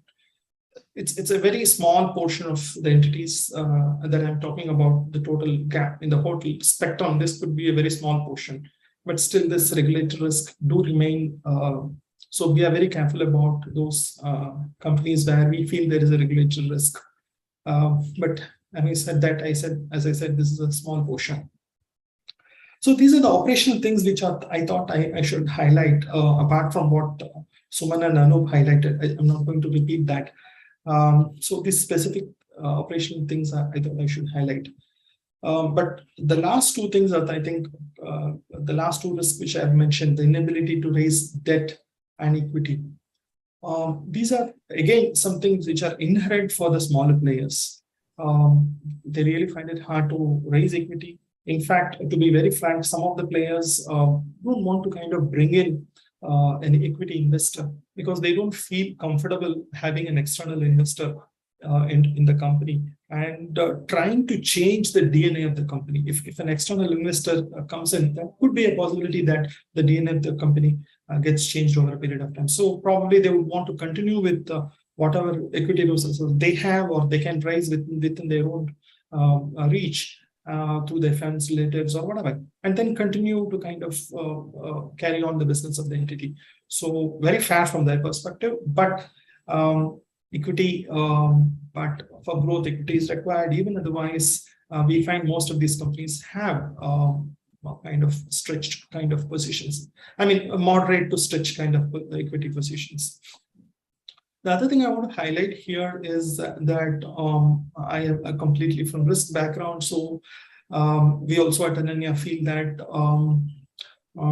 in terms of capitalization, apart from the regulatory minimum capital which is required, I mean, which regulator specifies and every entity has to comply with that, we have to be a little more, we have to have some good cushion beyond what the regulation requires. in terms of, say, if I talk about in terms of capital adequacy, and more so, I would look at tier 1 capital adequacy rather than overall capital adequacy. Tier 1 capital has the ability to absorb losses, whereas tier 2 capital has a limited ability to, or no ability, I should say, to absorb losses. So we should focus more on tier 1 capital and have some 4-5% cushion over and above the minimum tier 1 capital that is specified by the regulation. That is one part of it. The second part of it is that these days we have off-book borrowings growing. Either earlier it was in the form of securitization or direct assignment. Even now, small players have now have this kind of thing through BC or co-lending, where they originate the loan and the loan sits in the books of the BC lender. Rather than in their own book. So, but they are managing the end borrowers. The connection is entirely the responsibility of these BC business correspondents, and therefore, yeah, of course, there is an FLDG mechanism. Legally, the BC lender can only the credit risk is only to the extent of the FLDG placed with the BC lender, right? Technically, that may be the case. Legally, that may be the case. But practically, it's actually we have seen that it is not the case. In the past, when things have during abnormal situations, during extraordinary situations, as Mr. Paliwal also mentioned, it has become cyclical in nature for this industry. Every few years, we have some extraordinary situation hitting the industry. So in those situations, it is certainly not limited to that FLDG. It is much beyond. The business correspondent also takes a hit into the books, into his own books at the time of, particularly during extraordinary situations. I would say during normal situations, because in normal times, this industry is quite smooth, much smoother than any other lending, say, segment or any other asset class. So given this background, I think we focus on the AUM to net worth ratio rather than on the debt equity ratio, where we have debt only the on-book debt is calculated. This is something which I think we all should think about as being part of this industry. So I've seen companies which have 20 times AUM to net worth, which is kind of really, really high. I mean, someone did mention about 3-4 times gearing, which itself is lenders are not comfortable. And if you look at AUM to net worth ratio, anything more than 4-5 times can really, because we ourselves have seen this personally in situations where even a very small jerk caused by either an internal event or an external event puts the entire business of the company in a limbo for a period of time. So I'm just to just give a small example. A company which has a net worth of say 10-12 crore and has an AUM which is includes both on book and off book, say of about 100 crore. And if the off book AUM through BC is say 75 crore, on book is 25 crore. The company would have used most of its net worth of 10 crore for FLDG purpose, right? Probably they would have kept about 4-5 crore or little more in FLDG. And assuming there is an internal event of fraud or something, it net worth gets eroded, and net worth of less than 5 crore for an AUM of 100 crore can really kind of be very devastating. So I think the focus should be on AUM to net worth ratio rather than on the debt equity ratio. Apart from that, again, an inherent risk of these entities, I'm speaking about the small and mid-sized entities, is the limited ability to absorb shocks that we saw in demonetization, of course, in Andhra crisis, but in demonetization as well as during the recent COVID. But COVID was much better, I would say, because there was time to recover. So these are the key challenges which I thought I should highlight. And the last slide I have, I'll quickly go through some of the risk mitigation measures that we have put in place, or we are trying to put in place to kind of mitigate the risks, partly mitigate the risks that I've highlighted. So since we are doing a kind of a retail lending, directly disbursing it to the end borrowers and trying to get the collection the same day or the next day, or maybe max 2 days from the end borrower. Of course, now it is getting done through the business partner, but our idea is to move to a collection where we directly get the collection from the end borrower through digital means. So I think implementation, we are trying to implement our own technology. As I said, technology, there is a big gap, particularly in the small and mid-sized borrowers. So we're trying to implement our own technology. That's a key risk. I mean, for the industry, I think, particularly for the small ones and mid-sized ones, we should focus on improving the technology. In terms of geography, it's a key risk. I mean, when I talk about geography, again, small-sized players, what we do is, what is the concentration of business in, say, top 2 or 3 districts? If it is something equal to the net worth of the company, then I think probably the risk is pretty high. So top 2 districts, each district having about 10-12 crore exposure, and 3 districts making up its entire net worth of the company is something which we should be careful about. You may have 1 or 2 branches in each of these districts. Probably they may be the oldest. I think Anup mentioned about the vintage of the branch, which is very, very correct point. But see, from an external event perspective, if something happens drastic in that district, nothing, even just floods, right, which is common occurrence in many of our geographies. So probably that the sustenance of the entity could be put into question. That's something which we should focus on. That's the way I think we should focus on geographical risk and see that few districts don't overgrow and kind of threaten the sustenance of the company in terms of during times of extraordinary events. I think finally there is no other best option or best risk mitigant other than close monitoring. So we, I mean, just to give a flare of what we are doing and what I'm talking about, while the partner, our business partner, identifies the borrower, does his own underwriting in terms of credit, in terms of checking the credit bureau and saying no to someone and yes to someone based on their own criteria. We also try to kind of get into it a little bit, not much, because of course this is a very operationally intensive business. But try and see, supposing one partner tells us that we don't entertain any borrowers who have defaults in any of the loans taken in the last 1 year, which is, I think, is a very fair way of looking at things. So any loan that the borrower has taken since, say, July 21, he has been regular in those loans. We have had a track record of more than 1 year. I think it's a very good decision, though he may have 1 or 2 loans which he might have defaulted during the COVID period or taken loan during the COVID period and defaulted.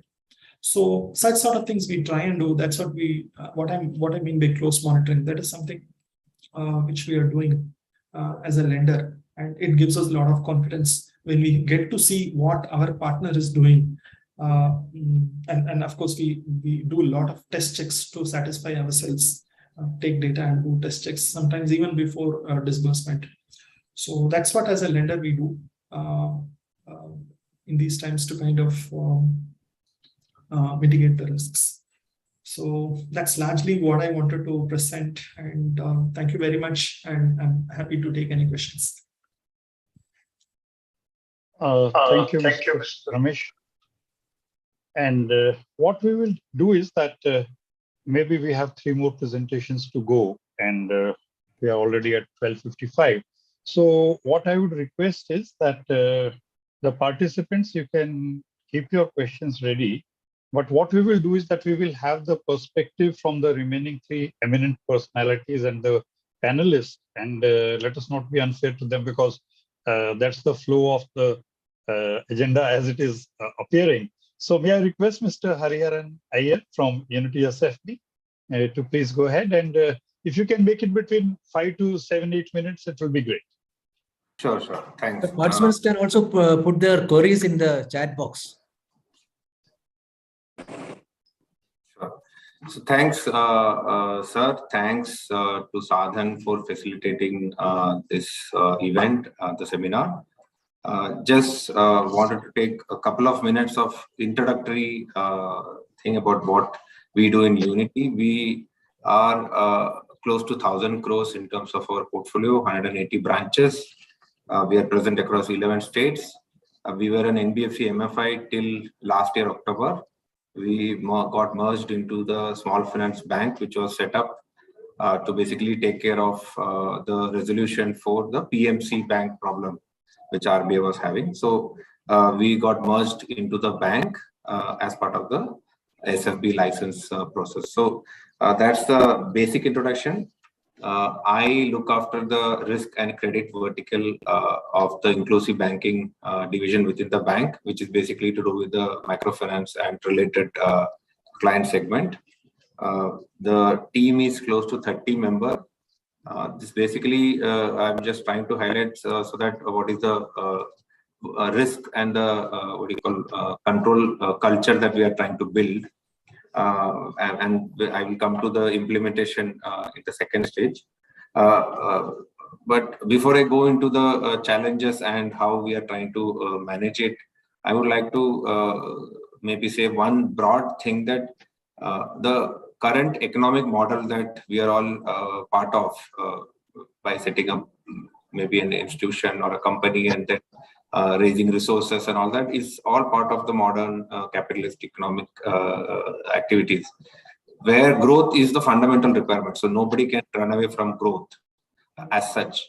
So when you look at growth, whether you do reckless growth or irresponsible growth, or you do calibrate your growth at a certain point of time, not just because of external events, but also because of your own internal checks and balances. You realize that your expansion plan in some geography has gone wrong, so you take a pause, do corrective action. It need not be the pan-India operations, even selective pockets and all that. So I think that is the type of approach that I'm trying to bring in at a larger level.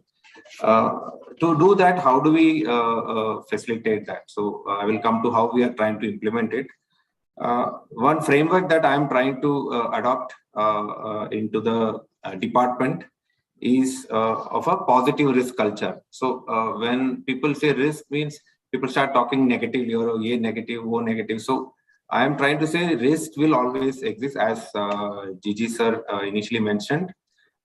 It is not going to run away from any organization which is exposed to all the market realities.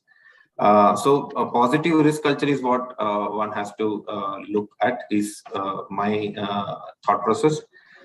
Compliance, second paramount feature, whether it is the statutory, I'm sorry to say, but I'm not sure that all our organizations are compliant on basic statutory thing, minimum labor, and those kind of fundamentals. I think there is a role for our SRO to play to bring everybody to a certain standard in terms of regulatory and statutory compliances. Statutory, I mean, even having a shops and establishment license, those kind of compliances also should come to a certain level. So benchmarking of our basic statutory standards also should be a tracker to manage our overall reputation at an industry level. Regulatory, no questions asked, regulatory, it has to be complied. Also at an SRO level, we are also trying to do the code of conduct implementation much more stringently, including the fair practices code and all those codes that we have in place. So that is the second part. Third part is process adherence. How do we achieve process adherence? First itself is somebody should be knowing what is the process. So that can only come from training and capacity building.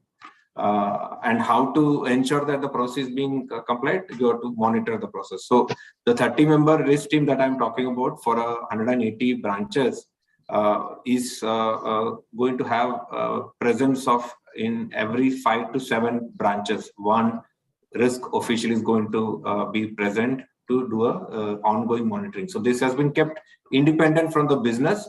There are many organizations who keep it as part of the business itself. But I believe that risk monitoring or the regular monitoring has to have a slight arm's length distance from the business activity. Otherwise, it will lose the flavor. So monitoring, then we are trying to be a mid-layer between audit and the business. So the risk team has to understand both the audit perspective as well as the business compulsion. So you cannot just take a very stiff or a rigid and a stand saying that this is the only way to do or this is not the way to do. So risk as a risk head, it's my role to facilitate a bridge between the audit and the business function. Both are required for a healthy growth.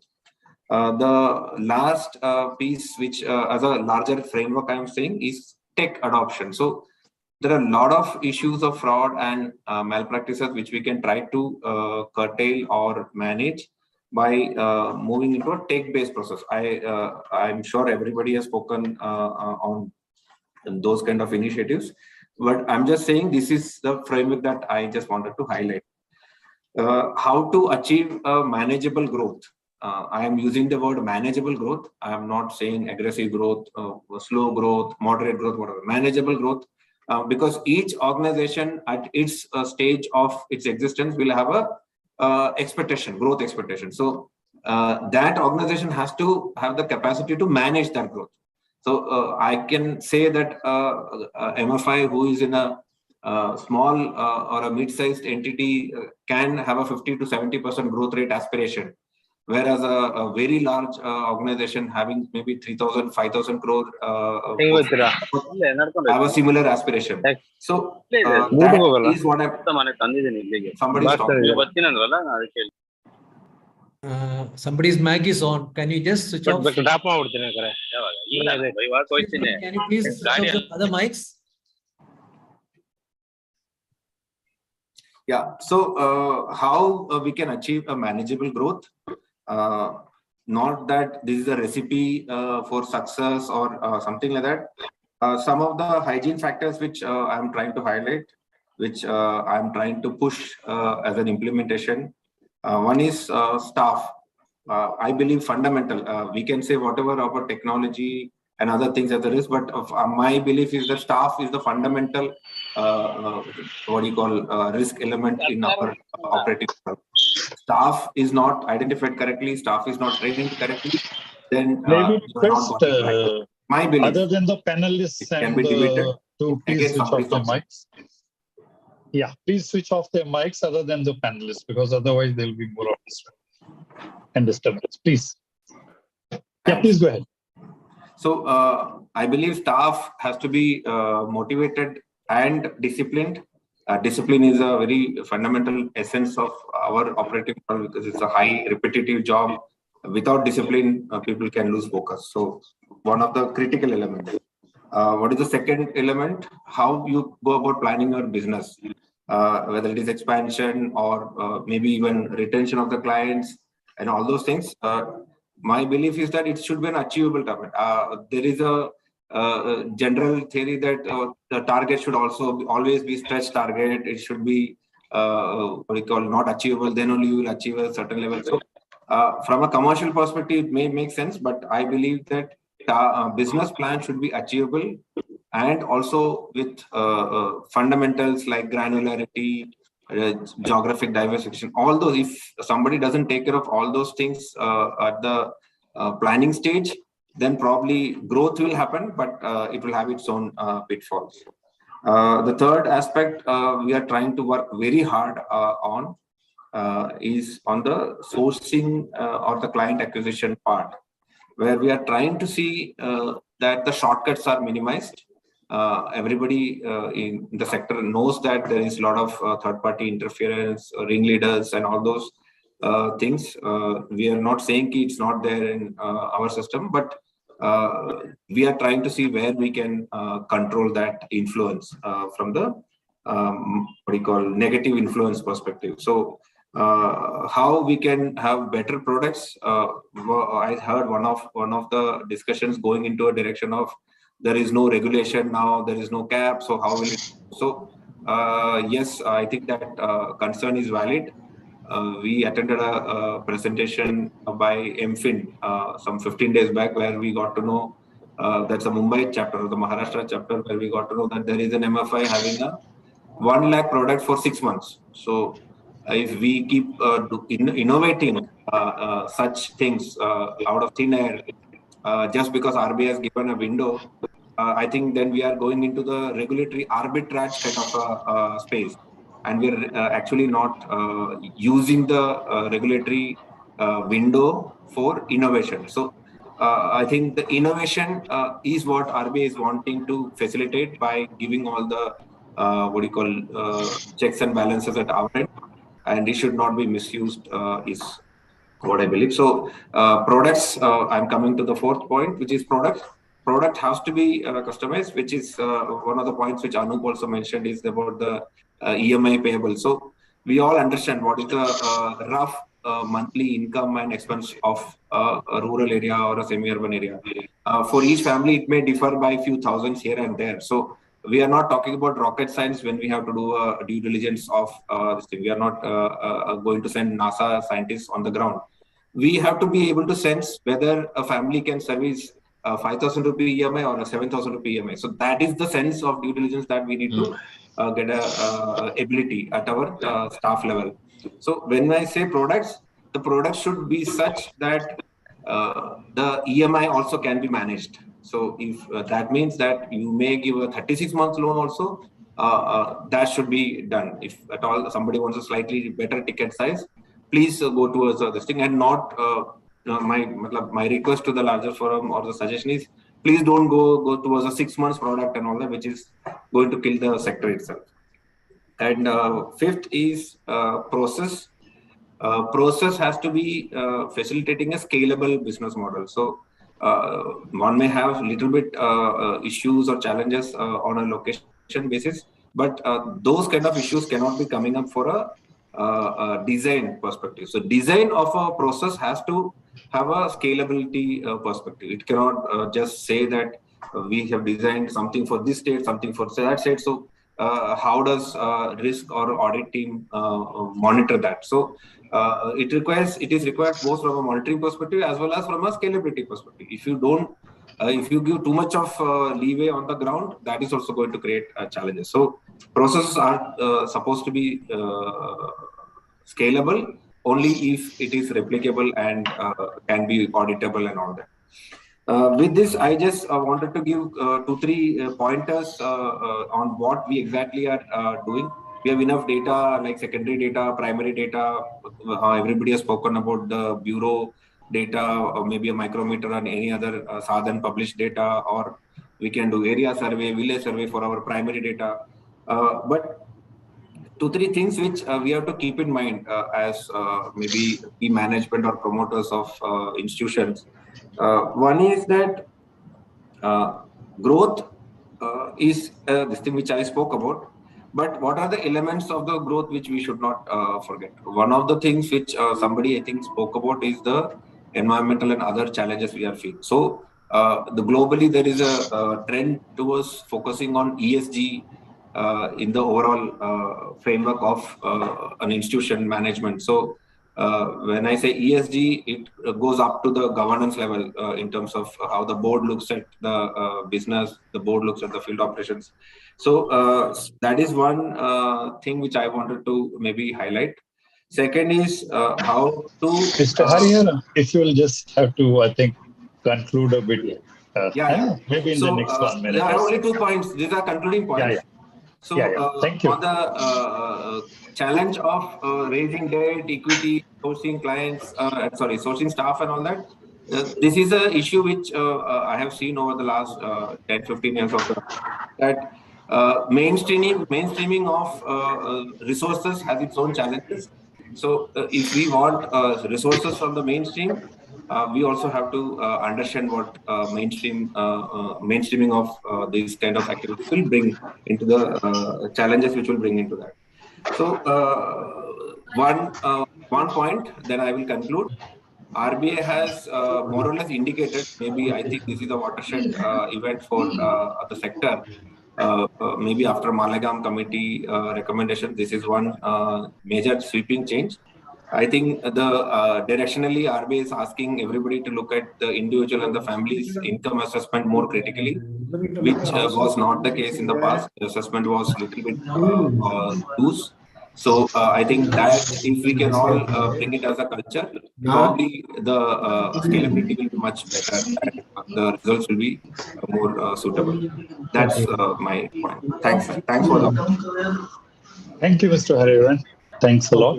And now, may I request, with keeping the time limitation, that we request Mr. Vikas Kalibag to come up with his presentation, please. Thank you so much. Thank you so much, Paliwal sir. Thank you, Sa-Dhan, for conducting this webinar and the opportune time. I'll just quickly go to the presentation without much of a. I need to interrupt a bit. Sandeep, if you can mute that person whose mic is on. Please carry on. Please carry on. Can you see my presentation? Yes. Hello? Yes.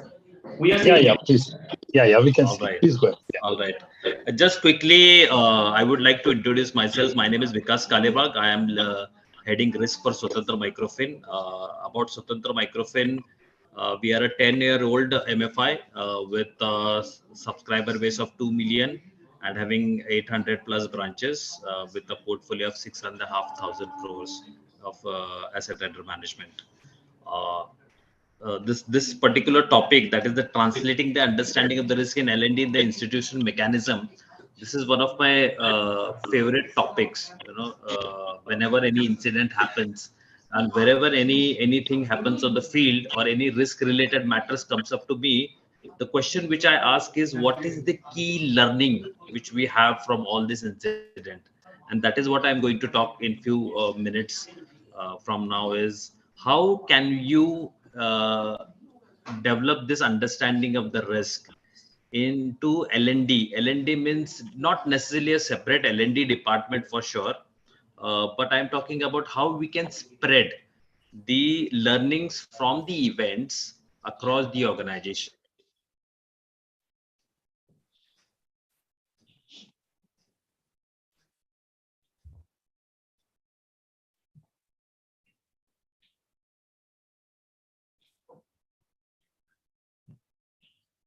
Hello. Hello, Vikas, are you there? I can't hear. Hello. He's not audible. Yeah, Mr. Vikas, we have. Hello. Mr. Vikas, we can't hear you. Yeah. Largely, can you hear now? Yeah, please. Yeah, it's okay. Yeah, please go ahead. So largely the businesses, microfinance businesses, largely the field based. So 80% of our core processes are performed on the field. So these are the risks which I have categorized operational risk. One is the client sourcing. I will not dwell upon the broad risk statements because already it has been covered by distinguished panelists, Mr. Stuman, Mr. Anup, Mr. Ramesh already, Mr. Hariharan also already spoken this in detail.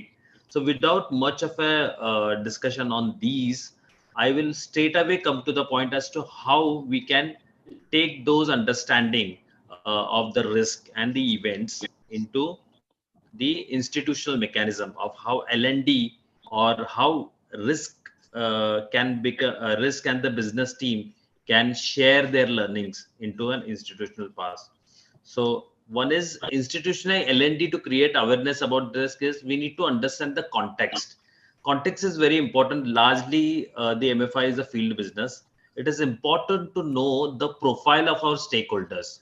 So when I say stakeholders, we have in MFI, we have 12th pass field officers and rural graduate branch managers, which forms the largest number of workforce. So we need to be very cognizant of the fact that whatever message we are transmitting to them about the understanding of the risk, about the scenario, about the events which are occurring, we need to also understand how we can educate them and create awareness. More the awareness is created in a bite-sized or in an audio-visual manner, much they will be able to register more. So I have given a few examples of how, as to how we can translate this understanding. Like say, for example, after the microfinance regulation, the change was our field officers and the branch managers has to do the income, household income, and FOIR. See, largely, both these aspects can be taken care with the help of technology. Like if you ask about how household income can be taken care by technology, is one of the ways is to templatize it. So say for example, I'll just give one example. In case what I can do is the wage rate. If the client is a daily wage earner, we can templatize the daily wage rate of that particular state or the particular village and put it in the system. So if my SFOs, so how we can reduce the element of subjectivity. Having said that, that will take care, the technology will take care of that. FOIL is automatically calculated, but the essence of how to calculate the household income, what kind of questions one need to ask, that can only be educated to them. And what we have done in the last 6 months since the coming out of the regulation is we have continuously continuously bombarded all our key stakeholders at the field in the form of a video, a learning mechanism in the form of video, in the form of automated voice calls or a flyer. Automated voice calls, I have my personal experiences are very effective. It is not more than 2 to 3 audio voice calls which can talk about a lot about household income, what is the importance, why it is important to ask certain questions whenever we do any household income. Second is we always have the sector always have the risk of migrated temporary clients, permanent rented clients. These are identified by the risk. But my question is, say for example, if my branch manager or other senior ups have to identify such issues, how they can do it, what are the right questions one need to ask, that can also be templatized in the form of flyer, audio call, a very short audio message, or so I call it as a calibration exercise. See, the business manager has to do the business, but if we include this learning mechanisms in their daily work, it will help them to conduct their duties more effectively, and they can also in turn identify what risk identifies. So that is another thing is employee frauds, especially after the pandemic.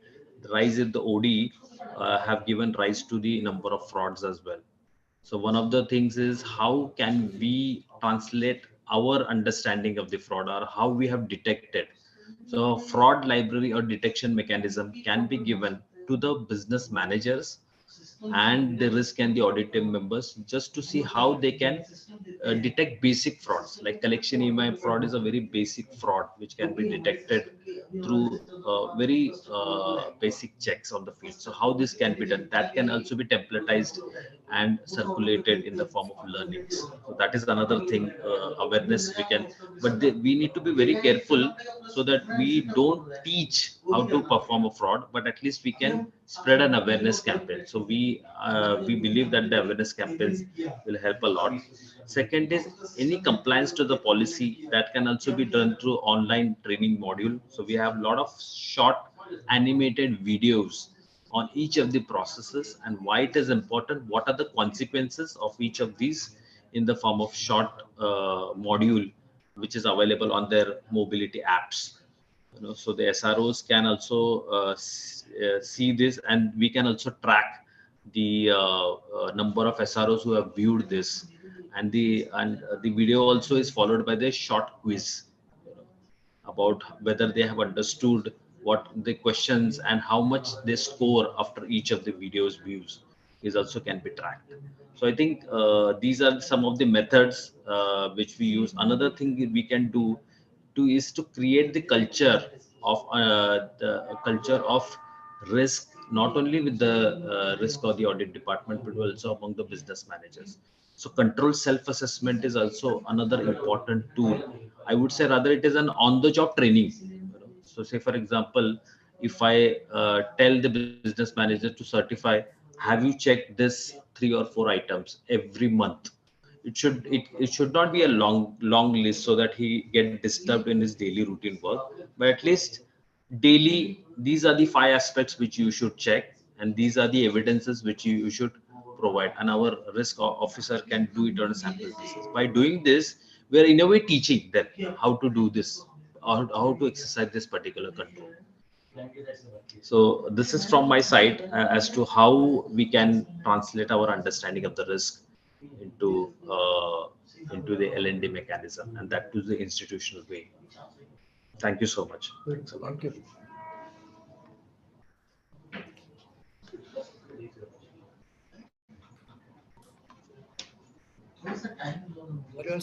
You're on mute, sir. Right. Sorry. Thanks, Mr. Vikas. And may I request Mr. Anshul Sharma from Equifax to please go ahead with his presentation. Yeah, thank you, Mr. Paliwal, for the opportunity, and thanks, Sa-Dhan, for organizing this enlightening webinar. I'll just start presenting my screen. Let me know if you are able to see it. Is it visible? Yeah, it's visible. Please go ahead. Yeah. So I have just 3 slides, and I wanted to, and most of the items which I have already been touched upon by the previous speakers. So I just want to bring out a few items, and one is a new concept, new or at least a not spoken concept till now in this webinar, so which I will spend a little more time on. So yeah, I'm on the next slide. So we've heard many speakers earlier speak about the concentration risk. As an overall industry, if we see the concentration from the top 3 states, while over this last 2 years period, while the name, at least one name in the top 3 has changed, but the concentration of the top 3 has actually gone up from about 35-36% to almost touching 40% now. So as an industry, the concentration has gone up. The earlier 2 states in which people were worried, Tamil Nadu and West Bengal, the concentration has actually come down, but on Bihar and UP, it's gone up for the industry. Now, I don't want to cover on what is this reason, what are the reasons. May we request all other panelists and participants to please be on mute so that we can hear Mr. Anshul Sharma clearly? Yeah, please, Mr. Anshul. Please go ahead. Yeah. So what I want to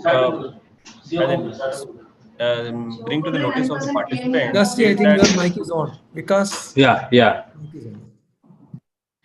So what I want to bring to the notice of the participants is that, look, there are tools available in the market from the bureau, from Equifax, that allow you to drill down deeper. And so while I've just presented the state-wise view, right? You can go to within a state, the district-wise view. You can go further down into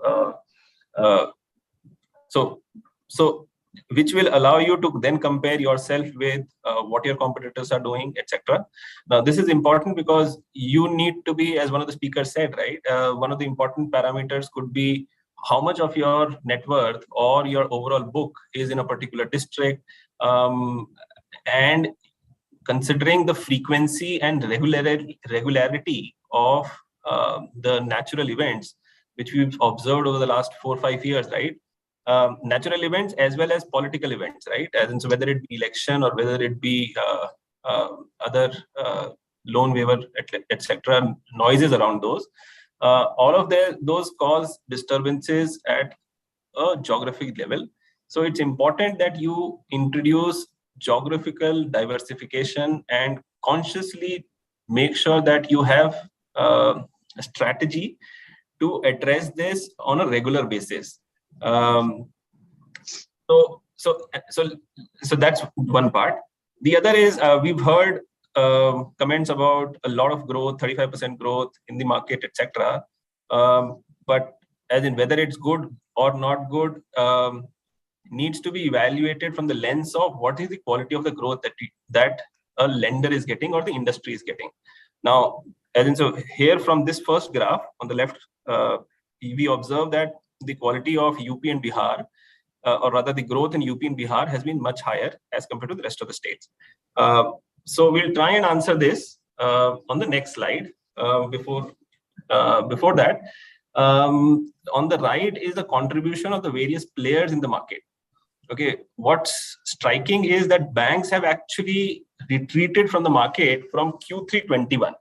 If you see banks, which is the dark blue line or dark blue part of the column, they were significant, maybe 35% plus, 40%, even 50% plus in a few quarters in the first half of the graph.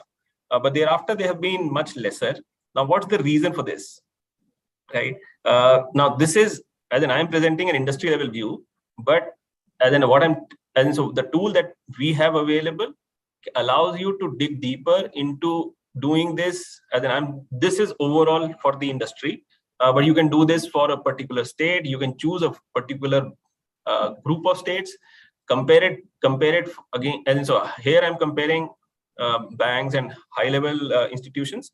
You can compare it against your competitors and see what is the market share that they have versus what you have. So all of this is possible. Now, one thing which I want to bring to your notice is the last 2 quarters, Q2 22 and Q3 22, the NBFC MFI share has been the highest. The important point for the industry, for the participants here, especially the NBFC MFIs, is are you monitoring the quality of your new sourcing? Now, and that's an important point. How do you measure the quality of your new sourcing?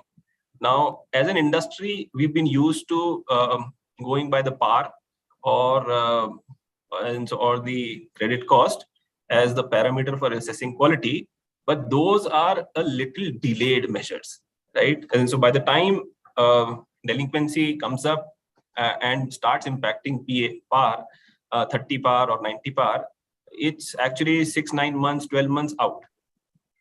Okay. Now, another way of looking at the quality is an example. This is a method which is used in the retail industry, retail lending industry a lot. So let me try and explain the first graph on the left. So what it shows is that for all the loans which are booked in Q3 20, not the portfolio of Q3 20, but it is only the new loans booked in Q3 20. For those only, if I measure their 30 plus 3 months after Q3 20, so if somebody is being given a loan in, and this is, by the way, Q3 here means calendar year and not financial year. So Q3 20 would be July, August, September 20. So if it's a loan which is given in July 20, 3 months later, which is August, September, October, end of October, if I measure their 30 plus, what is the value of 30 plus divided by the total portfolio 30 plus? So that is what is plotted on the y-axis. Now, if you see the performance, and consequently 6 months later, 9 months later, and 12 months later. Now, what becomes apparent is that the quality of the loans which the banks underwrote or the banks approved in Q3 20 is significantly worse than, which is this dark line, is significantly worse than what the NBFC MFIs did, which is this line, which is this light blue line. Okay, sorry for the colors, but they came quite close to each other. But this is NBFC MFI. So NBFC MFI, while it's high still, as in so relatively from what you had done earlier, but at least better than what banks have done. Now, look at NBFCs. And this is not NBFC MFIs, but the other NBFCs. Their share in the overall lending is small, but their quality has been much better than even NBFC MFIs. Okay, so SFBs are this line. SFBs also don't have such a great performance, at least in this quarter. Now, remember the question that I asked on the previous slide as to what the quality on UP and Bihar is. Okay, now what I just did was I took NBFC MFIs and I broke their performance so I have given this UP and Bihar is this line for NBFC MFIs, and Tamil Nadu and West Bengal is this green line. Now, so you see UP and Bihar, at least for NBFC MFIs, is much better than what their overall lending is, which is here. Okay, so quality for at least NBFC MFIs is better than what for these two states is better than what it is for Tamil Nadu, and West Bengal. You can do this, as I was saying, the tool is the same. You can use the tool to analyze this for your competition, for the particular state, for the particular districts, group of districts, group of states. All of this is possible on the state to do on the fly. Data is refreshed every month. Now, so same thing. So what this does is, when you have this way, if you're measuring the new loan quality, what this does is, so now here, because the 30 plus rates has gone up to all the way 22% here, the difference on third month is not very apparent. But if the rates were, so let's look at the right hand graph. Okay, now here this is Q3 21, which is July, August, September of 21. The loans booked in Q3 21, how have they performed up in the next 9 months? I've just chosen 9 months because the 12 month would get over by end of September. For that, the data is still not received from all the members, and hence the update or other has been received, but it's been received a little late. So the September 22 update is still pending, and hence this is only, I've stopped it at 9 months. Now, if you see here, and suppose this was your portfolio and this is not for the industry, what you can see is that where is your line versus on the third month, where is your line versus the rest of the industry versus either your competition or versus a bank or group of banks who operate in your region. So what you compare against. So here I am comparing with banks, NBFC MFIs and NBFCs and SFPs. So you can choose that the comparison would be with which group of lenders. The benefit, so here in the next 3 months, or for that matter, 3 is just a number here, but so in 3 months, you would know that the quality of new acquisition that you did 3 months back is better or worse than your competition, is better or worse than what you did the quarter before. Okay, so if you have changed your strategy in the last 3 months, then you will be able to adjust your strategy to make sure that the risk that you're observing is within your threshold. Now, the RBI policy change in March is asking the lenders in the microfinance industry also to become self-sufficient in terms of setting up their risk thresholds or the risk appetite for their business. It is not sufficient anymore to rely on the particular set of rules, which we've been following for long. People have moved, but people have moved to new modes of assessment. But at the same time, for your monitoring, risk monitoring, and one of the participants said earlier, or one of the presenters said earlier, continuous risk monitoring is important or critical, but monitoring without a benchmark of what you are monitoring for. And so if you're monitoring 3 months later, 30 plus, and you just monitor, but you don't have a benchmark, then so it's like so once you set the benchmark, what it works is, it works like a steering wheel. Now, you know that the car is turning too much on the right, so I just need to adjust a little bit so that I come back within my threshold. I don't need to turn it completely on the left, otherwise I will have a wheelie. So you need to monitor continuously, and you need to have a threshold for monitoring. So this the other thing, the reason, and then so my hypothesis, the reason that the banks have withdrawn from the market from Q3 21, is because their performance on new acquisition is actually much worse than NBFC MFIs and NBFCs. So see here, banks were much higher here. Banks are still much higher than NBFC MFIs. Right? So their quality of underwriting or their quality of new loans that they have underwritten in these 2 periods at least is much worse than what NBFC MFIs have done. So that's my hypothesis. Looking at just the data here, the other thing which I've noticed, and I've not put it on the graph, is that over this last 2 years period, banks have had a fluctuation in your average ticket size of the new loans that they have granted. Okay, so they were the highest in Q2 20, and they have now become almost the lowest amongst all the other players. And in between, they have gone significantly higher and they've gone significantly lower. So So they're trying to adjust their risk by adjusting their ticket size. They have reduced the sourcing from the market because they've not been getting good risk from the market. So in this period also Q3 21, if you see Tamil Nadu, UP and Bihar, which is the blue line, is still better for NBFC MFI, is still better than the overall NBFC MFI portfolio. So looks like for at least NBFC MFIs, UP and Bihar portfolio is holding up, but every player should monitor their respective growth areas, their respective risk areas. Do not, so my suggestion is, so we can have a separate, and if you want a little more details about this way of monitoring the portfolio, we can have a separate session. But this is important for you to monitor your new acquisition. Do not rely just purely on PAR. PAR is a really late method because for your overall portfolio, new acquisition is only about maybe 5% of the total book in a month, not even that sometimes. And for that to move the delinquent, and when you have high growth periods, then your denominator growth reduces your PAR.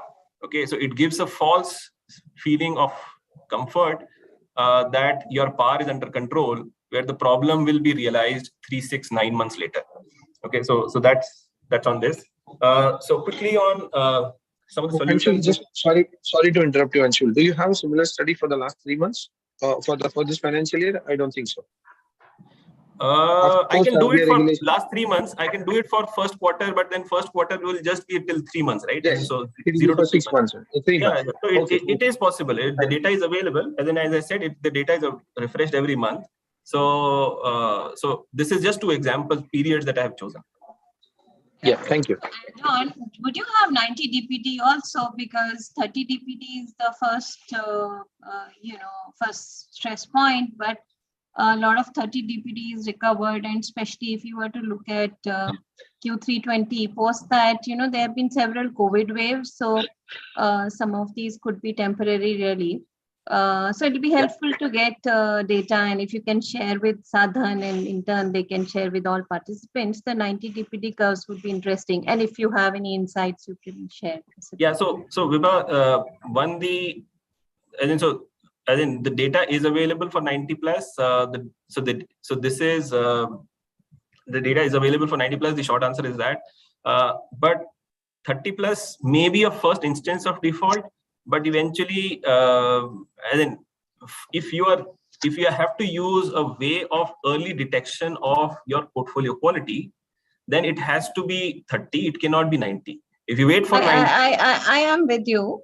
It's not early detection, but here we are inferring. For example, there is an issue with banks, and really speaking now, we are doing a backward-looking this thing. So the more meaningful thing, because after COVID, the insight is that even, earlier 90 DPD used to be very hard bucket, and MFIs wouldn't recover much from 90 DPD. But post-COVID waves, recovery from 90 DPD is also quite good. So things have changed because the, underlying borrowers are very, very weak, and COVID did hit them hard. So because the whole thing around recovery has changed, and one is trying to see that, okay, of course, the first risk indicator is 30 DPD, but if you have to look back and see how has been 90 DPD, that's the perspective I was looking at. So what is the eventual, 90 DPD and maybe eventual loss of this static basis will be very nice. And these are very nice data points. And if, you and Sa-Dhan could have collaboration whereby you could update this, maybe on a quarterly basis, it should be a very good publication. Yeah, so and then we can collaborate. The idea, Vibha, is that, look, that will give you an industry level view. Okay, it doesn't tell you how you are doing as compared to your competitors, and that's an important thing for which. And so, because look, I am giving you a view which is for the whole country. You may be operating in just 2 states, and I'm giving an example, right? And you may be competing against only a few set of players and not the full spectrum of players that I am putting the data out for. So it's important for you to measure yourself against your competition in that market where you're operating. Sure. So while we'll collaborate with Sa-Dhan on what can we put out for the industry, but it's important for you, for all the lenders, to be evaluating themselves regularly on how are they doing themselves in their performance. And look, these graphs should be correlated by your risk teams and your analytics teams to see what is the, and then so if you made a change in the strategy, what does it lead to in the change in terms of change in your quality of new sourcing. So that's so some of these some of the solutions which people have spoken, the earlier panelists have spoken about certain risks which are apparent or rather important for the business, microfinance business. So some of the solutions which already exist, and we can speak and take you through the details of those offline. Credit Insight, which is the platform which allows you to, this is the platform which I've used to create the previous two slides. Okay, so this is an important platform where you can check the geographical strategy of your competition, which are the districts that they are focusing on, how many players have come into your district or your state. All of this is possible to know. As I said on the previous slide, correlate your strategy changes with how much are you growing. And so you've grown 25%, others have grown 45%, but the risk is similar. Then you possibly left some growth on the table for the competition to take away. Okay, so those are things which you can check using this platform. Now, with the new regulation since March, the rules and strategies and the scorecards are an important part of, should be an important part of your assessment of new borrowers. They should go beyond minimalistic evaluation rules. I know most of you have moved away from those 4 rules, but then have more comprehensive strategies and scorecards if possible to evaluate new applications. So thereafter, with the digitalization which is happening in your processes, it's important that you execute the rules, strategies, and the scorecards in real time. Now, so all the bullet points, the 6 bullet points that I have, are solutions which exist today. They're not something which is out in the future. They exist today. You can reach out to us and get these for your business. So the third one is to basically execute the rules and strategies and give you the decision in real time while the discussion, while the GRT is happening, if you're wanting to check it that time or later. So this is real-time decisioning. Now, one of the, I think Rakesh had mentioned about the issue of people declaring certain income, and then basically it becomes a negative spiral down for the industry. So we are working on a household report, which would be for the whole household and not just for the individual. Now, what this will also bring out to you is that so look, there will be some good players and there'll be some bad apples. So where not bad apples, so to say, there'll be players who have good processes and controlled processes, and there'll be players with weak processes. Now, if we assume that there are only a few lenders with weak processes, then what would happen is that in the household report, you would see that the income which is reported for a borrower or for a family is much different for 1 or 2 players. And for the rest 5 or 10 players who've given them loans, or 5 or maybe 3 players who've given them loans, the income is much different. And there, at least it will become apparent to the players in the market that where the controls are weaker, where the income levels are being declared substantially different than the rest. And you can take your subjective judgmental call on whether your assessment indeed is proper or not, looking at the details provided by others. So while Anshul, sorry to interrupt you. Yeah.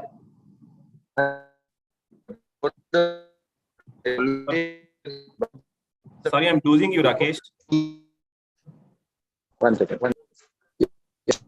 I was saying that there is always a way out for all these things. What happens is when X amount of income is declared and one company rejects it, then automatically the member comes back to another company and says, now my income has increased, because she very well knows that she does not. So this is a very manipulative strategy, and which is very, very possible. So it's very difficult to find out, however good the process will be, because there is no paperwork in this. It's virtually impossible. How will you say that a worker in a particular? I appreciate some of the people have set a benchmark, saying that for a worker we are going to set only this much income. Fair enough. That is all fair.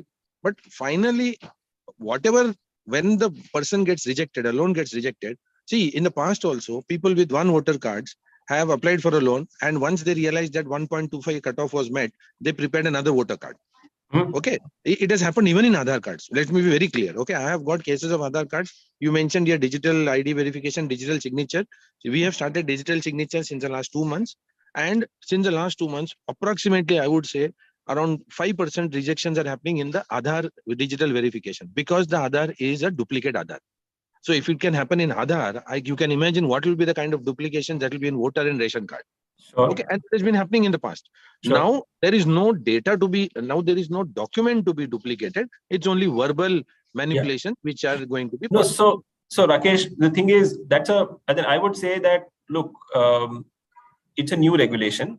As Mr. Paliwal had said earlier, the industry, overall industry will settle down, right? And so look, if we can take a cynical view that nothing is going to work out and people are going to manipulate this completely, but at the same time, then the regulator has its own duty. They will come and audit everyone, right? So look, and a simple audit could be that how many of your loans that you've granted since April have an income which is between 5% of 3 lakhs. Right? If you're trying to if the lender is trying to manipulate the system, then the regulator has enough and more tools to figure out who's not doing it properly in the spirit of the regulation. So yes, there will be people who will try and misuse the system, but at the same time, we should be hopeful and positive about the future. That look, industry will gravitate towards processes, will gravitate towards business logics, which will make sure that such manipulation of data by the borrower themselves would reduce or can be controlled. Because otherwise there is no way forward, right? And so we can't be in that same old regime of those 4 rules and banks having a upper hand in terms of regulatory arbitrage, and NBFC MFIs being hamstrung either in pricing or in the policies that they have to follow. Well, this is a long debate. I think we'll keep it offline. No, in fact, there is also there is that include banks. If these regulations have been changed, I don't think the purpose is being met. Anyway, I reserve my comment on this. I'm sorry about that. In fact, we all, I mean, as a company, we can take a call not to let off some old guards which were there already. So combination can also be done. So that is another way to look at. Yeah. No, so, that is definitely that way of looking at it, and we are putting it that way. But then the industry is what we are discussing here. We are not discussing company specific. So if the industry does not follow that, the member does not look at you because you are following the old rule of 1.25 or 1.5. The member does not, you don't grow. So the problem is not that you cannot follow the risk processes. The problem is that as an industry, it will take a different turn, which may not be as rosy as what was in the past, is what we are trying to highlight. Yeah, I think it is for all of us to ponder upon whether we should have the combination of old guard, and it is up to individual MFI to based on the risk appetite, of course. Yeah. So last 2 things on the known fraud exchange. This is a new offering from Microfinance. We are ready to accept your submissions of frauds. There has been with Sa-Dhan and at least some members of Sa-Dhan, we've had this discussion about this solution, and we've actually built it with Sa-Dhan. So this is where you can report customers who've done fraud with you, and the details of those frauds can be provided to us. So as part of your underwriting process, you can check against this exchange also to know if the applicant has indeed done some garbage on the on the application form, not application form, but the ID document or some other details. And so your assessment could be a little more robust. Similarly, there has been for last I think 3 years now, employee exchange, which is available, and most of you are a part of the exchange. This is important for the staff risk, which has been spoken about by earlier panelists and comments from the members, participants. So this is available. Many of you are members on it. We are working towards getting other banks and other lenders. So some of the large NBFC lenders who moved from an NBFC MFI to a bank, they have joined this. So we've got good coverage on the microfinance side, but as Rakesh mentioned, I think the coverage on the banks is not so good. So we're working on that. Banks have not. So banks, we are at that stage where banks are looking for, so they're looking to each other and saying who's going to join first. Okay, so we are at that stage, and we try to get at least one of the large banks to join.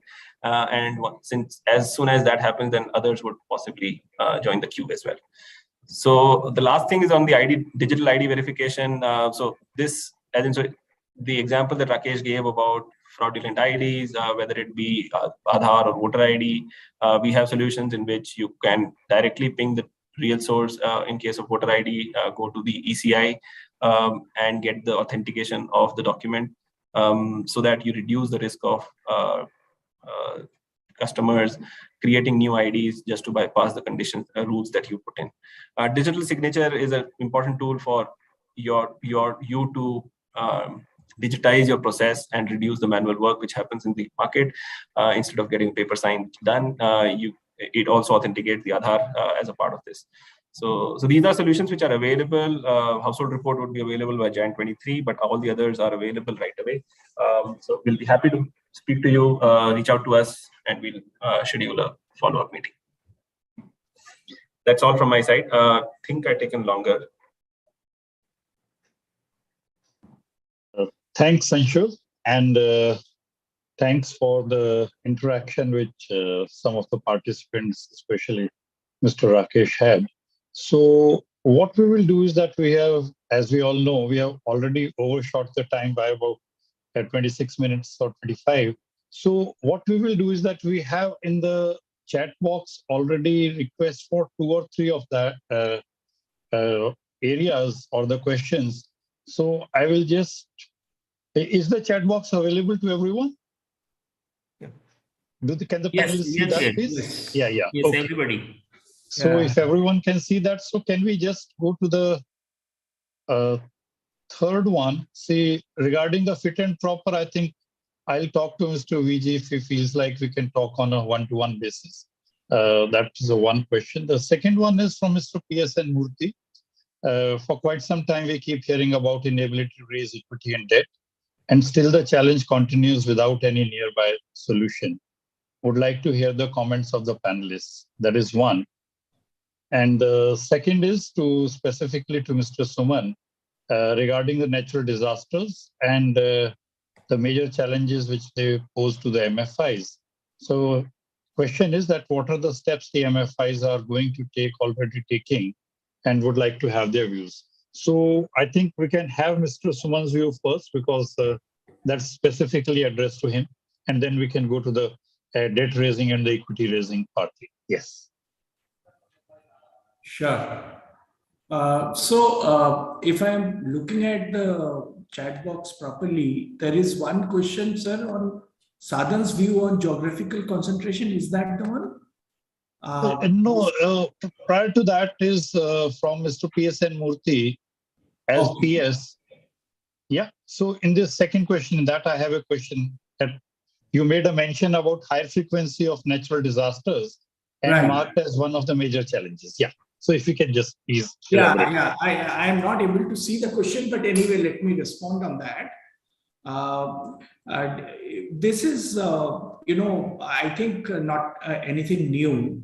I think all the members of Sa-Dhan and all the MFI players know that floods, natural disasters have had a significant impact, local impact, because these are typically localized or maybe spread over a few districts, whether it's a cyclone, whether it's a flood. And we are aware of the some floods which was in July, August, if I remember right, July, and it did have an impact, because what it does is it restricts access. This is a very contact intensive model, so it restricts access to the households, to the borrowers, and therefore collections and disbursements get impacted. So it is naturally a very operationally very disruptive.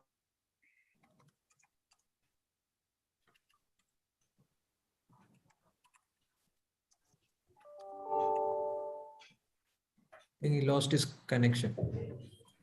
Yeah, we have lost the connection from Mr. Suman. Yes. Sorry, am I audible? Now you are audible. Now. Okay, I'm sorry. I was saying that, you know, natural disasters, they are not only impacting the operations of the MFIs, but it has a major impact on the livelihoods of the borrowers, and which can be a little long-term in nature. So it's not that the borrowers can recover in a short period of time. Sometimes it may take years for them to recover from these natural disasters. And that is where even the relief operations of the government, the states, the government has a very important role to play also. So MFIs have, I think, or the associations, I'm sure they work together with the government to ensure that the impact of these natural disasters is mitigated. It is unavoidable. I think it is an inherent risk in the industry. But how do the industry works with the government to mitigate those risks? How do you ensure better insurance coverage? These are the things that one has to look at. Thank you, Mr. Suman. On this same topic, Ms. Vibha Batra also had a comment and a question for Sa-Dhan on the geographical concentration, partly relating to floods and political issues. And maybe I can also add the social unrest and maybe pandemics which are there. So would anyone, either Mr. Memon or Mr. Saibal Paul, would like to address that? Yeah. Let me just have a look at this question. It says that concentration increases. Let me just read it out, Mr. Memon. So what, geographical concentration is always an issue, because if there are any events, yes, then the NBFC can go under. But at the same time, if there is a well-run NBFC, you understand the geographical nitty-gritties. And also possibly understand the borrower segment, the kind of profile, and you possibly also have good connections with the police and local administration. And also efficiency may be better if you are focused. So it's a double-edged sword. So if you are diversified, you mitigate your risk. At the same time, when you diversify and you don't have the local knowledge, you actually are enhancing the risk. So, and which was what was reflected in two presentations, while Suman said that geographical concentration is a bigger risk, is the other participant said that, when you're focused, you're better off.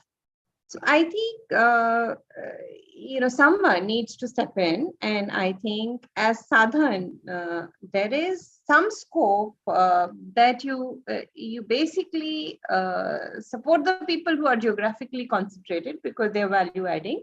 At the same time, when things go very, very bad, there is some cushion. So I wanted to know your views on this.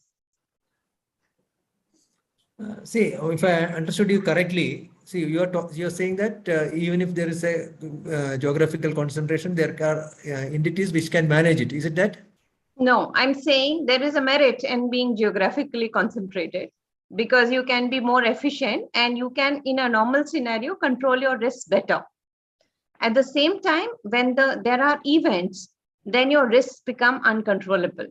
Correct. So can you provide a bridge? Let me just find out. Let me stop. I'm just not fully. Okay, so maybe we'll have a one-on-one discussion. Yeah, on I think you can have a So- one-on-one. And if I may say so, see, if it is on the geographical concentration is more a resultant factor of the natural disasters or events happening, possibly the relief and other measures from the government and all can come. But if they happen to arise more because of social unrest or because of political compulsions or promises made, then things could be on a totally different level. Yeah, absolutely, sir. It could be anything, and it's possibly the highest impact and highest risk segment. Yeah, Bihar, if I can add on this one where you were asking that, we have already discussed about the connect. So more you are connected with your clients, this geography, more this risk can be mitigated. I mean, this is the one point we can talk later on, but this is the one point. It may be a bigger institution with a larger geographical coverage, but they may not have that much contact, will be riskier than the institution which is having higher concentration in small geography, having a deeper hold on the clientele. This is one part of the story that which we can manage, and that's why we have put this L&D in this discussion, that understanding of this risk and how are we assimilating that understanding with our institutional system to mitigate this risk. Yeah. I think Just- it's a just one- complicated one. Yeah. Yeah, it is. Just add one more point here. Just Yeah. see, just because an area is concentrated high, there is a concentration in that area, doesn't mean that there is absolutely no scope in that area for lending. See, it's basically a call to be taken by the individual institutions.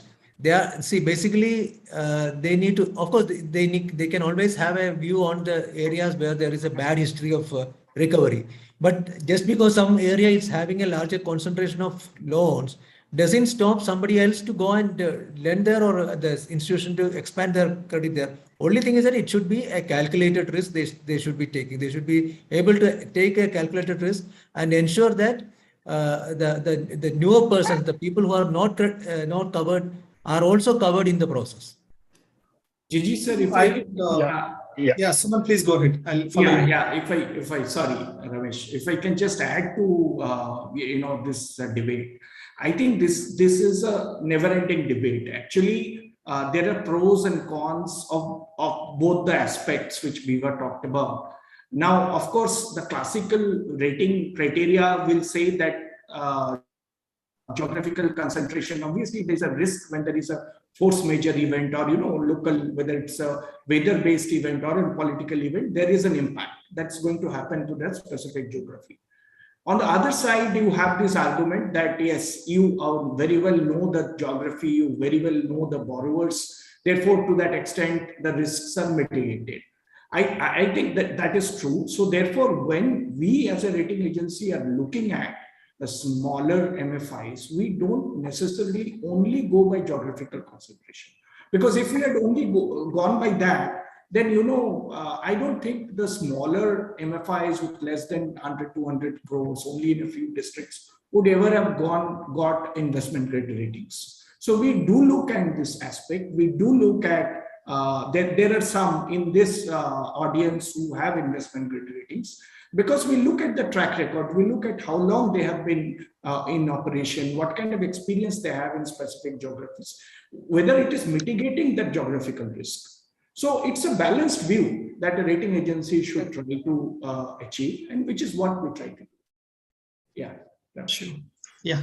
I think my point of view is in this concentration is, yes, I know my geography very well. I've been in this geography for too long. I know the practices. I'm extremely comfortable in this geography. All this is perfectly fine.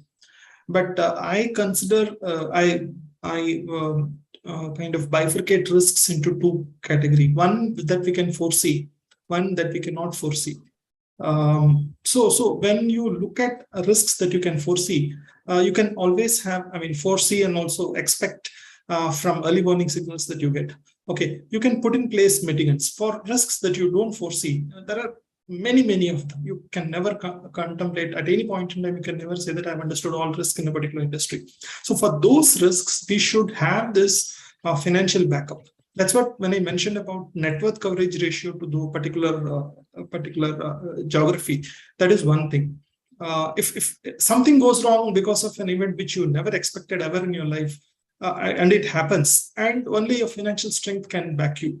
And that sort of approach we should have. So even in the best of my districts, I need to take a call as to should I expose 10% of my net worth? Should I expose 5%? Should it be 20%? That call one has to take. That way, I think you can kind of try and balance between spreading the areas and also or continuing in the geography which are already there. You're right, Ramesh. I mean, there are organizations who have grown with concentrated states also, and even the regulator doesn't have not defined any limits. They only say that we should have geographical diversified portfolio, but they have not set a limit. So obviously, it left up to the individual MFIs to define the limits. Yeah, Mr. Anup, you wanted to pitch in? Yeah. See, the recent RBI regulation, they talked about ICAP, implementing ICAP for the larger institution at least. Even in the ICAP also, there is a provision for covering or creating extra capital or preserving capital for the geographic based risk. And secondly, even all the other colleagues of mine or the other fellow panels, they have mentioned it rightly. It's an institutional call. It's their understanding. Only thing is, it should be an informed decision. Once you're entering an area, let's say if within a particular state, there are areas which are prone to flood or cyclone. So those information which is available in the industry, public platform. At least an institution should be well aware of these aspects before entry. Obviously, there are uncertainties like Assam crisis. What about a smaller entity who are unfortunately operating in a state like Assam? So these are things which cannot be predicted, and for such uncertainties, geographic diversification, other than that, there is no other solution. Someone, let's say a smaller entity working in Assam state, and all of a sudden this Assam crisis happened. No other prediction, no other capital creation could have saved them, other than expanding to some other states. So that is ultimately true, and we need to have it. Yeah, absolutely. Like we have Share Microfinance. It was the leading microfinance agency, and the concentration and AP crisis happened, and they're nowhere. So okay. I don't think yeah. So we have pretty much agreeable to you, geographical concentration, also capital raise. So in fact, in Andhra prices, we have examples of both. Shared Microfinance was a very well-run MFI, and it couldn't survive. But SKS had come out with an IPO, although they were growing very aggressively. In fact, growth is the topic. But what saved them was capital. The equity money, Viva. Yeah. It was they were sitting on IPO money. Those that survived.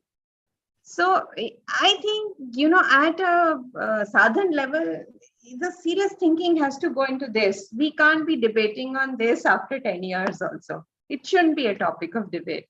There should be a solution here. So we would connect with you. Yeah, I think the issue has been flagged. So and it's an ongoing one. Let me admit that. Now we have. I hope it will not be ongoing for 10 more years, sir. That's my. No, not ongoing.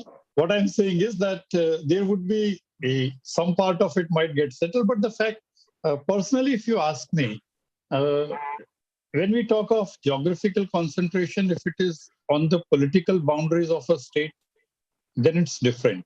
Otherwise, many a times the adjoining areas and within the state also the concentration risk for some could be districts, for some could be state, for some it could be the way we try to divide or categorize the country into, not divide, but categorize the country into east, west, north, south and all, northeast and the others, hilly states, as the coastal areas. Mother, there are 1,000 variations of that which come in.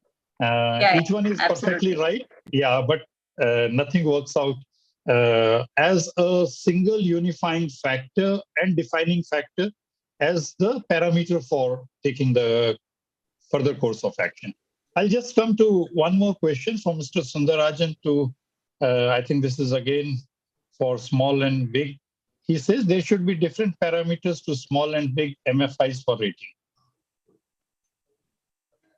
So, yes, sir. Because of the same parameters, we are not able to get a bank finance. So this is egg has come first or hen has come first.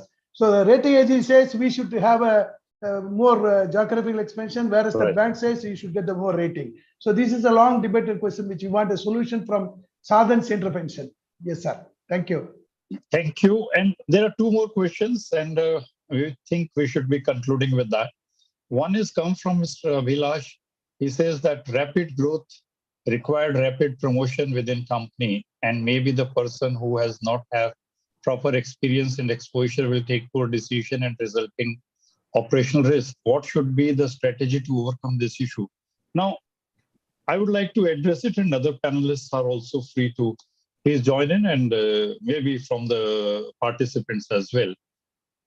Actually, institutional goal has to be supreme. At the end, whatever their vision, whatever their objective, whatever the board is suggesting is overlooking, seeing, bringing out the policies. Within that, all these individual aspirations are good, but if they go completely overboard, I don't think it's going to continue and can continue for a very long time in any organization and in any sector. We have seen instances where the clauses are there, the legal clauses which can take care of that. And may not apply at the ground level, but if they happen within any institution at a reasonably higher level or so, means number one is the reputational risk which the individuals undergo, the board if it is the board per se, and the organization if it is an organization, which allows that to happen. So I think, yes, for a very, very short term, it might work out, but and I'll excuse if some of my participants may not be that okay with Hindi, I'll put it that way, but I'll say, kaat ki handi baar baar nahi chadti, means you can't put a wooden vessel on fire or for cooking all the time. You can do it once. A very transliteration of that is this. You can do it once if you feel like, okay, that day you can have your cooked meal. Next time you're trying doing it, and that one, it won't work. So, and with the employee exchange, which Anshul has very rightly mentioned from Equifax, if you have that, the reputational risk travels faster in any case, both positive, negative, negatively certainly travels faster than the positive one. Positive people might still say that, okay, he or she might have been able to get it done for 1,000 other reasons other than the work. But negative one, if some institution has suffered or has faced the brunt of it or on the regulatory side, which raises us to the regulatory compliance and other issues, I feel I'll like to rest it at that. If that solves I don't know whether it solves, but it certainly addresses the way I look at it at a problem. And second is regarding the debt and equity. And yes, challenging times are there. Ones which have the pedigree, have been longer in the industry or the sector and have done well. Primarily, it can't be luck. It has to be the policies. It has to be the verification, the identification of the opportunities, and also having the policies in place, monitoring of them. And then it's a combination of the plus a little bit of luck. Yes.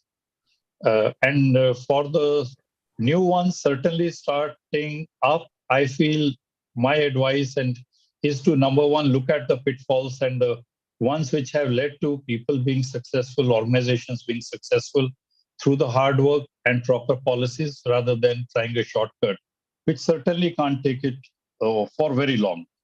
And I request if other panelists may like to pitch it. Otherwise, I think we are already at 2:15. Regarding the point which Mr. Soundarajan has raised about the small MFI's rating, I'm sure rating cannot be different for a small MFI, a small entity and a large entity. It has to be the common. Then only they will get a comparative position. But of course, there is the effort being done to see that how to overcome this kind of an issue. We are also alive to this problem. And yesterday also we had a meeting with SIDBI. In fact, SIDBI has constituted one expert committee on microfinance, where I am also a member. So where this point was raised and it was also discussed there. Probably we will be working out with SIDBI something, and we'll come out some kind of a solution where some kind of grading or something would be possible from our side, which can satisfy some of the lenders, funders of the MFI, so that they would be able to get funding to this MFI, because it's an issue which everybody knows that it's an issue. And as he rightly put it, it's a chicken and egg story, because unless you grow big, you can't get a better rating. And if you have to grow big, you have to get funding support. So definitely we are alive to that, and Sa-Dhan, we are trying to get a solution to that. Can I just add a couple of lines, Gigi sir? Yes. Yeah, on this point, I think you have put it very rightly that the rating methodology for any sector for that matter, not just microfinance sector, it has to be consistent for the whole sector, irrespective of size. If the scale is the same, you can't have a different criteria for small or big, or somebody from Maharashtra is different and somebody from Assam is different. You can't have that. You have to maintain consistency. So that is not possible. But what is possible, and I wanted to talk about it just a little bit, is that we have SMERA as our subsidiary. I think people are aware of SMERA. And we have not only done SME ratings, we have done gradings of MFIs also. In fact, sir, we have this product called COCA assessment, Code of Conduct Assessment. Yes. You must have heard about that, Gigi sir, which has been worked together with SIDBI. And we have, assessed many small MFIs on this product. So there are alternative products which is done by SMERA for smaller MFIs. So maybe one can explore those also. Sorry, sir. Sorry for interruption, sir. Banks are depending only on the credit rating. Whether the MFI grading or COCA grading, banks are not considering. You're right. You're right. Yeah, that is why we are requesting. Yes. So that's something that one has to work together with banks. I agree. Yes. Yeah.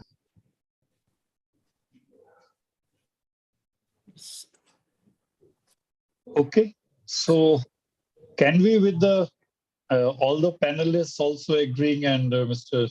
Memon also agreeing, can we conclude at least saying that yes, the panel session has been very, very fruitful and very engaging? At least personally, I can say it has been quite enriching to interact and also have a complete bird's eye view as well as an in-depth analysis, which the panelists and the questions which have been very pertinent coming from all the participants. And I can assure you, with the 100 level of participants which we had, because of the paucity of time, a lot of them may not have been able to also raise the questions, but we will certainly use that opportunity. And I request them, please send it to Sa-Dhan, and whatever inputs and insight we can provide it from my side as an individual and also from the Association of Small Finance Banks. I would like to do that. It would be a pleasure. So we had another 2025 in our YouTube as well. I know that. Yes. So that's why I said that, but maybe we have overshot the time. So at least let's respect that part as well, because some of us would be also having certain commitments which might be coming on the overlap stage already.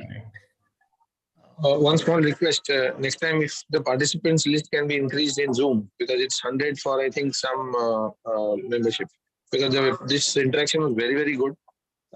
Maybe more, we will take care of that one for sure, Rakesh. Yeah, and a larger time frame. Yes, because I think I didn't expect it to be so interesting, honestly speaking. I thought it's going to be a brief one, but I think more time could have been spent and it would have been better there.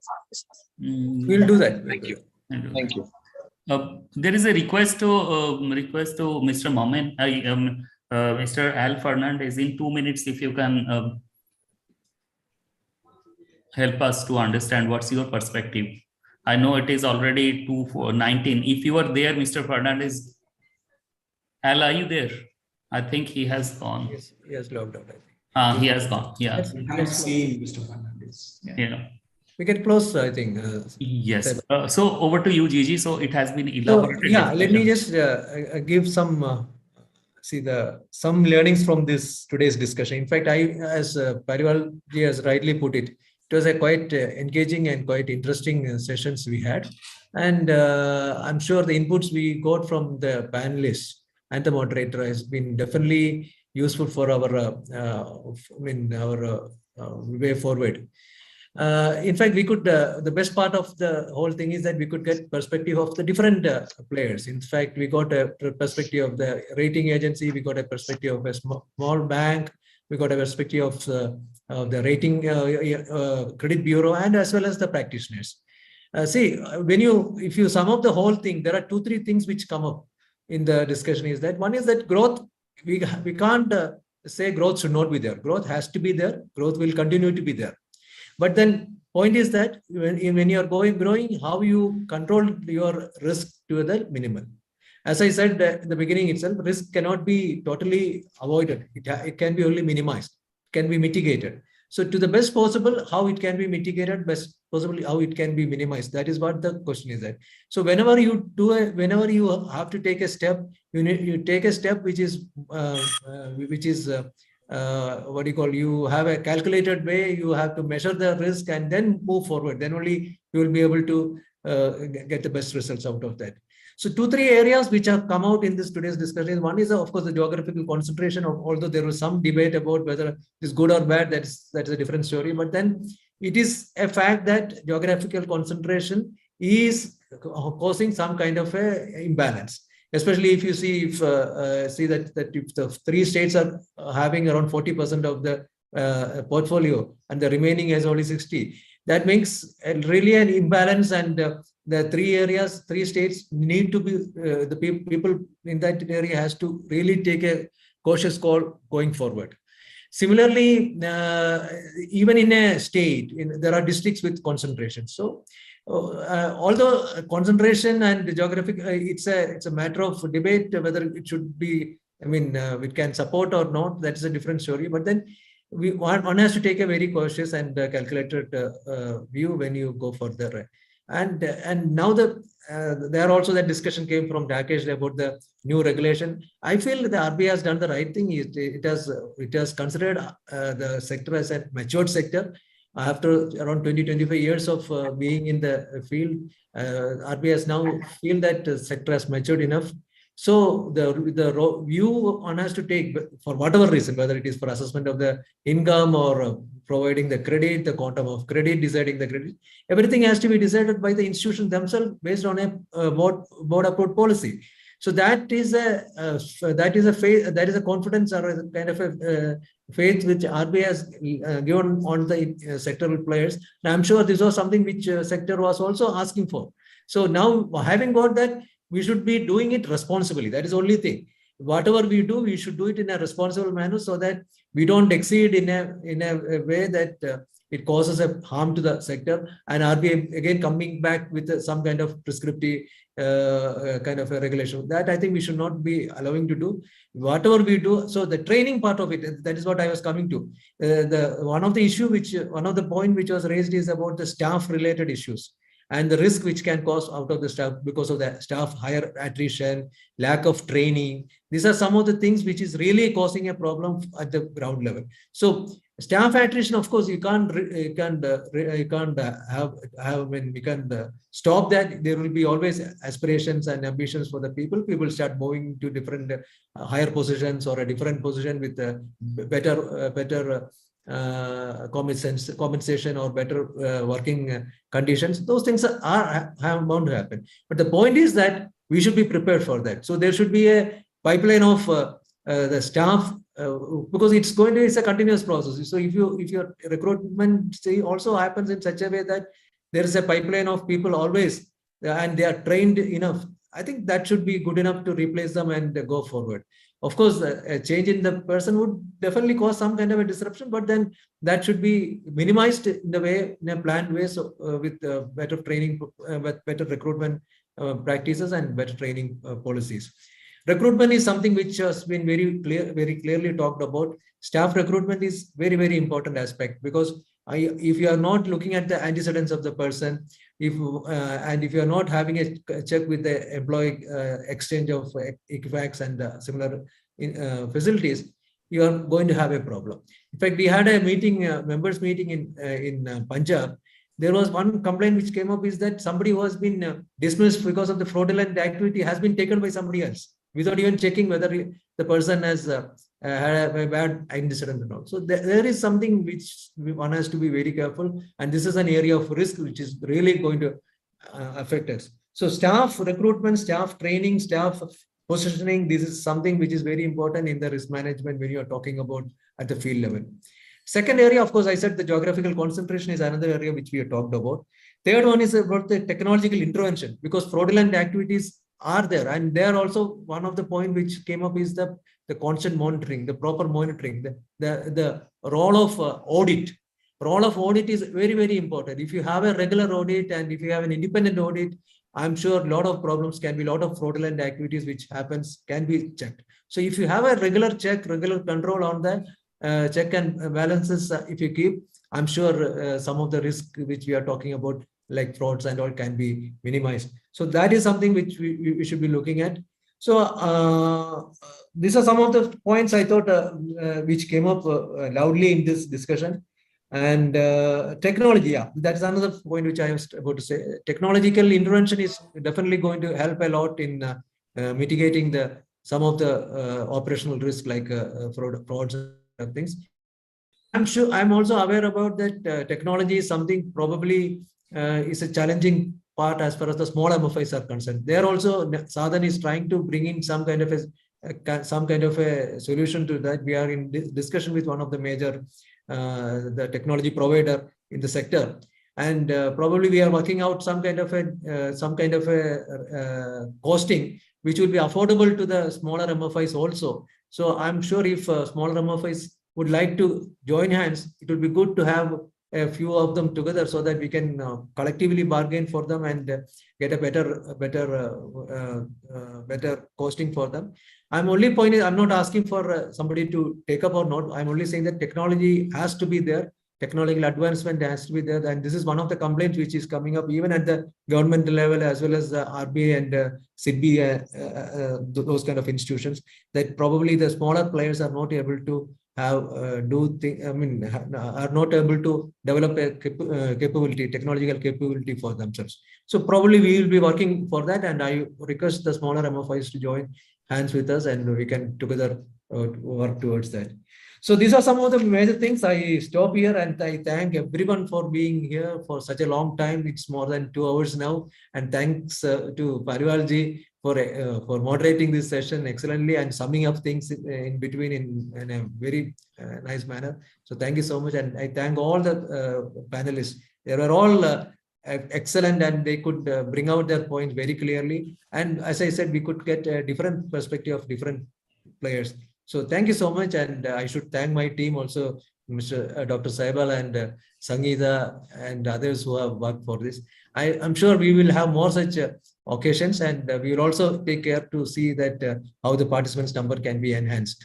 Yes, Saibal, anything you would like to add? Only one thing that Ramesh was also talking about, this technology related risk. That's another new area is coming up. I'll be talking to Ramesh to understand more about his view, because he was working in the rating agency as well. And now he is in Ananya. Possibly he can help us to understand in a detailed way. That's the only thing add on. But rest you have told. Thank you. Thank you. So shall we close it here? Yeah, please do.